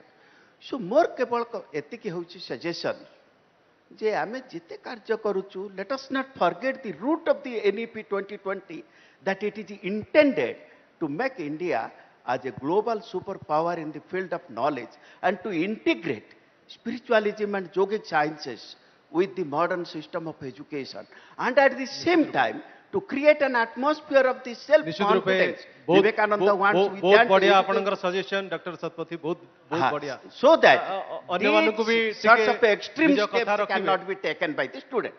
Thank you. बहुत बहुत धन्यवाद doctor Satpathy. अन्य जो मान कहबे संक्षेप रे. Myself, please. Good afternoon to all. ଏଇଟା ଗୋଟେ ବହୁତ ବଢ଼ିଆ ସେସନ୍ ଅଛି ଯୋଉଠିକି ସମସ୍ତେ ଆମେ କିଛି ଇଣ୍ଟରାକ୍ସନ୍ କରିପାରୁଛନ୍ତି ଜାଣିପାରୁଛନ୍ତି ଆକ୍ଚୁଆଲି ଏଜୁକେସନ୍ ସିଷ୍ଟମ୍ କେମିତି ଆଗକୁ ବଢ଼ିବ. My question to all these panelists, like nowadays our children are very much addicted with mobile. Okay, so being the Pancharatna director, Mr. He is there. So what is your responsibility? How to de-addicted these children? Is a storytelling class in every school is possible by NALCO? And the others, two panelists, they have to also think of how to remove from this mobile. No, we cannot throw. We cannot force the children to not to see mobile. Okay. Sita Mahapatra. Thank you. I think this is a very, that's why I told, if you have heard me telling, we have to make this device our slave. It's not bad. Nothing is bad. It's so important. I'll tell you example. Just मैं आपको बताना चाहता हूँ. जैसे अभी हमारे younger officers join करते हैं, वो लोग बोलते हैं कि सर हमें always आप बोलते हो कि ये device आप बहुत ज़्यादा busy रहते हो इस device में. But imagine most of the informations, if I want a decision to be taken, I want a communication to reach all my people at one point of time, this device is making it possible. So its device is not bad. How we are using it, that is bad.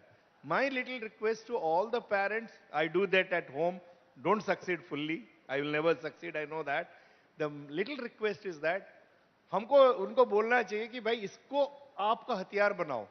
You don't become a slave to it. Most of the times, it happens to me, it must be happening to all of the panelists here also. कुछ देर के बाद लगता है कि जैसे सुनापन आ गया है, फिर मोबाइल उठा के थोड़ा सा 2-4 मिनट लगा दो, तो this is what is addiction which has gone to us. Otherwise, please let me tell you, this is an instrument. When I'll just add one more thing. When I went to BITS Pilani in way back, 1980, most of these children will not be born. We had a computer. That computer was housed in a room which was almost 200 feet long and 140 feet wide. And what was the power? Currently, the device which I am holding is at least 15 times powerful than the entire computer, supercomputer that we had. So this is very powerful. We don't have to take them away from it. It is just not possible now. I think we are in a fool's paradise if you try कि जैसे गुप्ता जी ने दिखाया कि फेंक दो, हो ही नहीं सकता. We'll only have to instill in them how this can be best used. And this can be a real good power within them. And it is already, they are using. मैं तो हम लोगों का Google अवेलेबल है, मेरा Google मेरे घर वाले बच्चे हैं. मैं जो भी चाहता हूं मैं उन्हीं को पूछता हूं, अच्छा ये बताओ तो ये चीज क्या है, जैसे आपने बोला मेटावर्स के बारे में सीखने के लिए हमने बताया था, वैसे ही everything is available. So that's why don't feel that why this is, we don't have to win them away from this, rather we have to make them use it in a very positive and constructive way. So that's a responsibility for all of us. Other two panelists, can I answer? I will ask, I am very appreciating the approach of Sri Mohit Gupta, who was speaking regarding the freedom of students or the career is so-called, to free them from the hangover of our colonial education. Not only colonial education, of course, of the whole world. People are breaking away from universities or so-called institutions. Because institutionalization mechanize the education, and which is only makes robots. The persons who addressed in the last session also, they are all tycoons of academic world. Those who are for the rich people, very rich people, not for the common people. But we are all, the government of India is concerned about the common people and the person in the row, last person in the row of the society. So what to think of them? Sir, before coming to your question, I'll come to your thing, sir. So my intention of throwing the phone was, I may get the iPhone 14 or plus. So I thought I'll do the monkey trick. But nonetheless, jokes apart. So if you read the news 3 days ago, there was a news which said China has actually curbed and has started proposing that children below 18 years will have limited usage of phone, including the children below 8 can only use it for 40 minutes a day, and children above 8 can use it for 2 hours maximum. Now imagine a country like China doing it, which is actually making the phones for the world. So how come China is doing it, and China would be able to implement it as well? So first we need that level of implementation as parents, as policy makers. It's very important. Second is, my job is to recommend good books, because that's what I do. So I'll recommend the most fascinating book that I have ever read on attention. It is called Attention Span by Gloria Mark. Now who's Gloria Mark? Let me give you her some credos. She was the first psychiatrist recruited by Bill Gates in year 2000 as the researcher, as a lab, to understand the impact of digital interfacing on humans. 2000. And then now she has written a book which is called Attention Span. You will get the reason as well why we should not watch videos, rather read. And because videos has its own way of making, in fact, the psychology goes way back when the movies were made in 1930s. Every shot was 30 seconds per shot, which has now come to 1.5 seconds. So if you watch a movie, you don't get refreshed. Your brain gets a fatigue. So that's a book you should read. You will get answers to how you can reduce the timing. On your side, sir, quickly on your colonial thing, sir, I think this is what is happening now in our country and other countries as well, be it Mexico, be it other countries, that our love for our motherland is actually going. And this is what we all will have to do. We have to ask this question. Last year, I was in my building during the same time, I saw one of my guards wearing a tie. And I had to ask the supervisor, इतनी गर्मी में इसको guard को tie क्यों पहनने को बोला boss? कहता सर यूनिफॉर्म में यही रूल चला आ रहा है. Now you look around. We will have to change that entire structure. Sir जब तक हमें भाव नहीं बदलेगा ना, तब तक हम slave बन के रहेंगे. हमें वो भाव बदलना होगा. मुझे कुछ साल पहले याद है, जब मैं बैंक में काम करता था तो मेरा परिधान अक्सर सूट बूट और टाई भी होती थी. मैं एयरपोर्ट पहुंचा, मैंने वहाँ अटेंडेंट को अपना टिकट दिखाया बोर्डिंग पास के लिए, और मैंने उनको, नमस्ते मेरा नाम मोहित है, मेरा बोर्डिंग पास दे दीजिए. थोड़ी देर उन्होंने मुझे देखा कि टाई सूट बूट में नमस्ते कैसे बोल रहा है. And I think that's a learning for all of us. हमारी भाषा, जो कि अभी सर ने ही बताया, जब तक हम अपने भाषा का भाव नहीं समझेंगे, उसे प्यार नहीं करेंगे, अपने देश को प्यार नहीं करेंगे, अपने को प्यार नहीं करेंगे, तब तक ये कॉन्फिडेंस हम में हमेशा मिसिंग रहेगा. That's very important. क्यों मैं अगर हिंदी में बात करूंगा तो मैं पढ़ा लिखा नहीं कहलाऊंगा? भाई क्यों? किसी ने सवाल क्यों नहीं पूछा?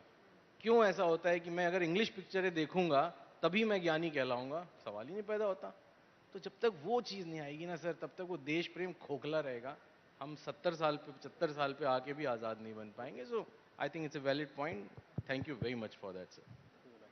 Yeah, so I just want to add one thing, sir. आपने जो बोले ना कि सर ने जो बोले कॉलोनियल, जो I just 100% agree with that, कि हमने हमारा लाइक मुझे देना ओडिया कहबे आउ सूट न पिंधिके आसबे, देन मत देखा कि मुझे हो जाइए. मु आपन को I am taking Odia. Before this अभेती वाज 8 years old, हम लोग जाके वो शिशु मंदिर जाते हैं, मुझे वो I never got a chance to get inside कि मैं क्यों कर रहा था। मैं तो वही इस गांव का मिट्टी का बंदा हूं। Why should I show my American Silicon Valley चेहरा? I want to show my Jajpur चेहरा। जूता चप्पल ये पहन के जाते हैं तो हमको निकाला दिया जाता है, नहीं, नो एंट्री। तो फिर हमको कोई बोला कि भाई तू एक काम कर, तू तेरा सिलिकॉन वैली का चेहरा दिखा, गाड़ी ये कर कि कोट के पहनने। I saw that thing. Even हम लोग आजकल सपोर्ट देते हैं, अगर हम उड़िया में बोलते हैं ये टीचर लोग सुनते नहीं है। और हमारा एक बंदा आया था, वो यूपी से आया था, तो उसने हिंदी में बोला शुरू कर दिया, तो बहुत बढ़िया रेस्पॉन्स। वही टीचर जो हमको उड़िया में बोलते तो नहीं सुनता, उसको हिंदी में बोलते तो वो बहुत बढ़िया रेस्पॉन्स देता है भाई। तो मैं बोला कि ठीक है, जैसा कुछ ऐसा जो बोलने की। और एक और बात है,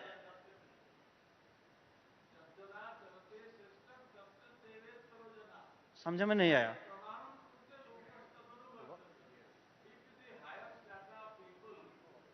Sir, I have got a question.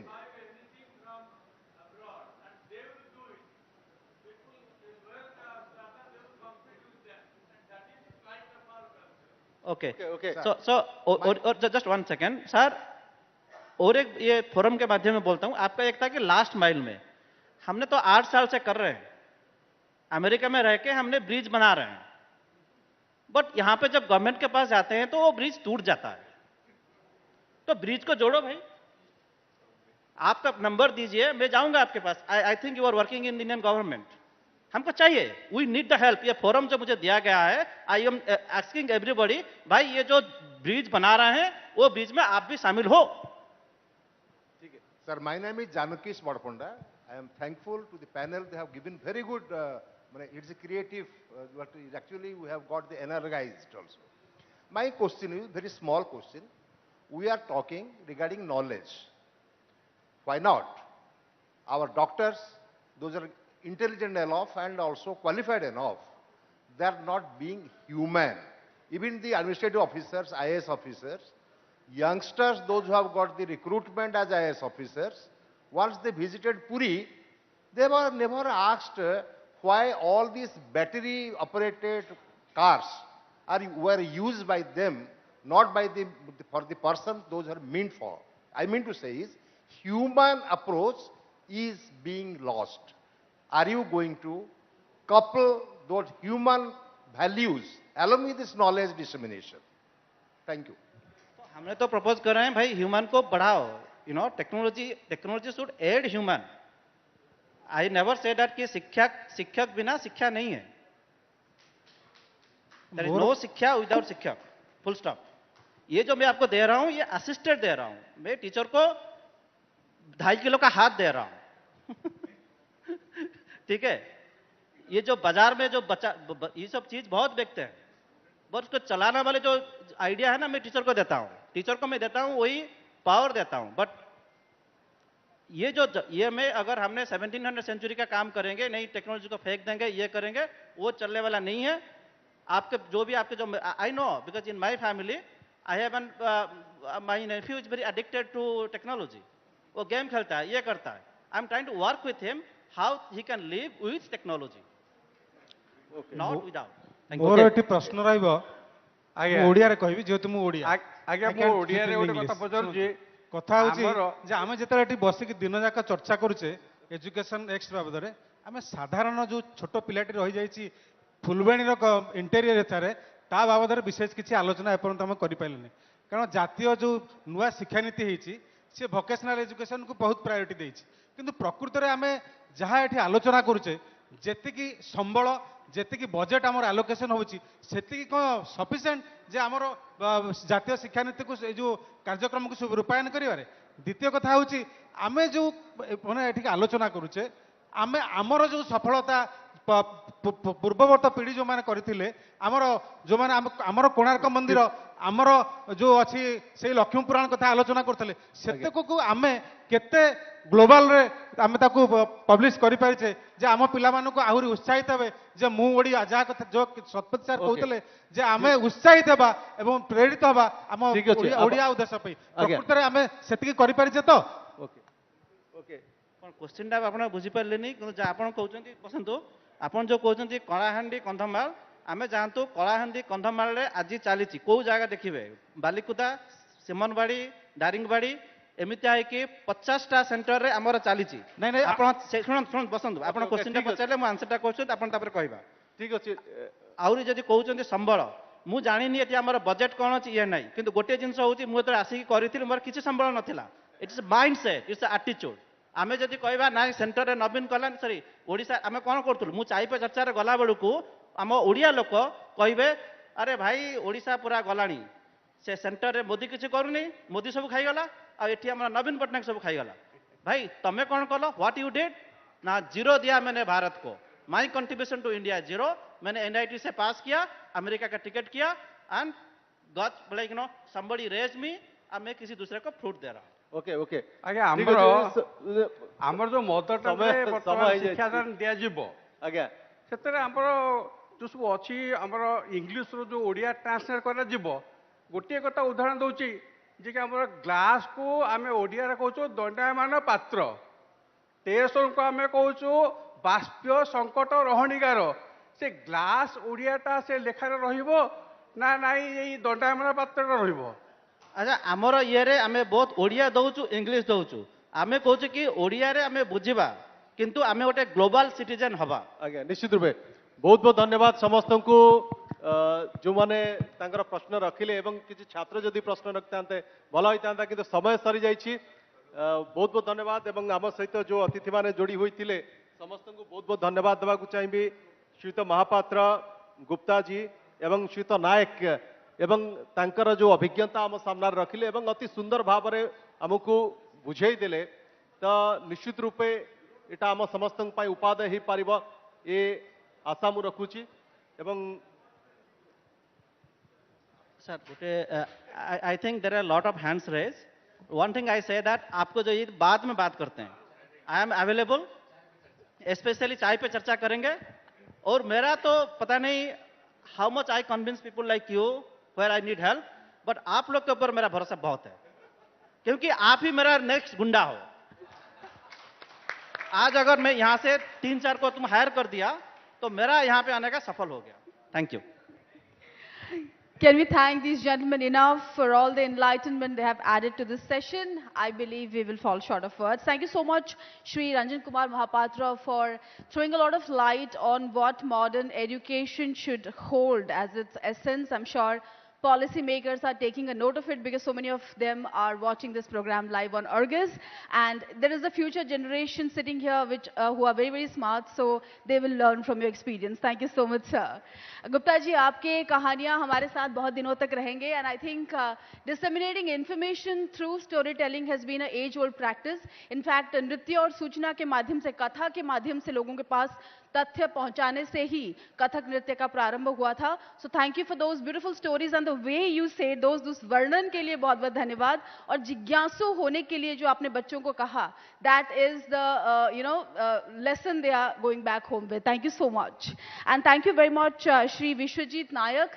You could reach where internet could not reach, and especially when you are transforming the minds of the young ones, that is no less than a revolution itself. So ladies and gentlemen, please do not hold yourself back from giving a thunderous round of applause to these gentlemen. And thank you so much, Shakti, for making this session so insightful. We have small tokens of gratitude for our guests. So I will request Sri Durgashis, our executive editor, to please join us on stage and do the honor of presenting those tokens of love.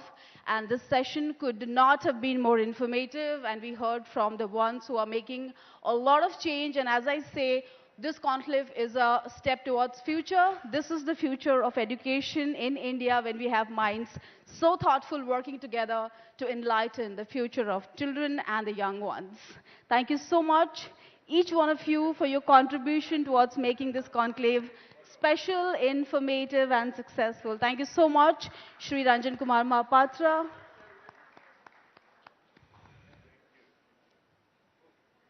That's a very special Angavastra. Truly Odia. Thank you.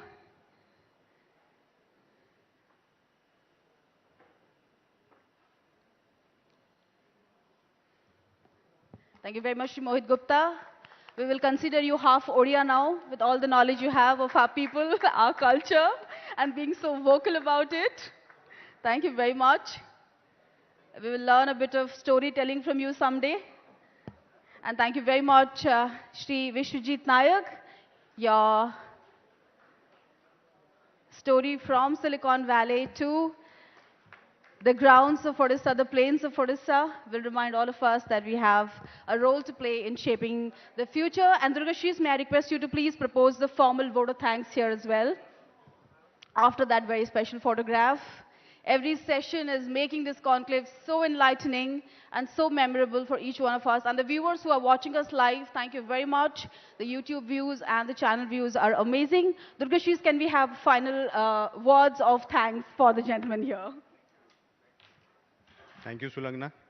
And this is our second session थिला एवं आपण माने समस्ते शिक्षा नीति को नहीं कि एनईपी को नहीं कि आपण मन जो द्वंद्व थिला मु एक्सपेक्ट करूची मु भाबुची से सब द्वंद्व आपण दूर होइतिबो एवं जो माने अतिथि एठी उपस्थित थिले सुलग्ना भोट ऑफ थैंक्स देइचंदी बहुत बढ़िया से तंकर जहा जहा कहिले ताकू नैरेट कले तो आउ थरे जो माने अतिथि थिले ताकू बहुत बहुत धन्यवाद मो तरफ रु एवं पूरा अर्गस परिवार तरफ थैंक यू सो मच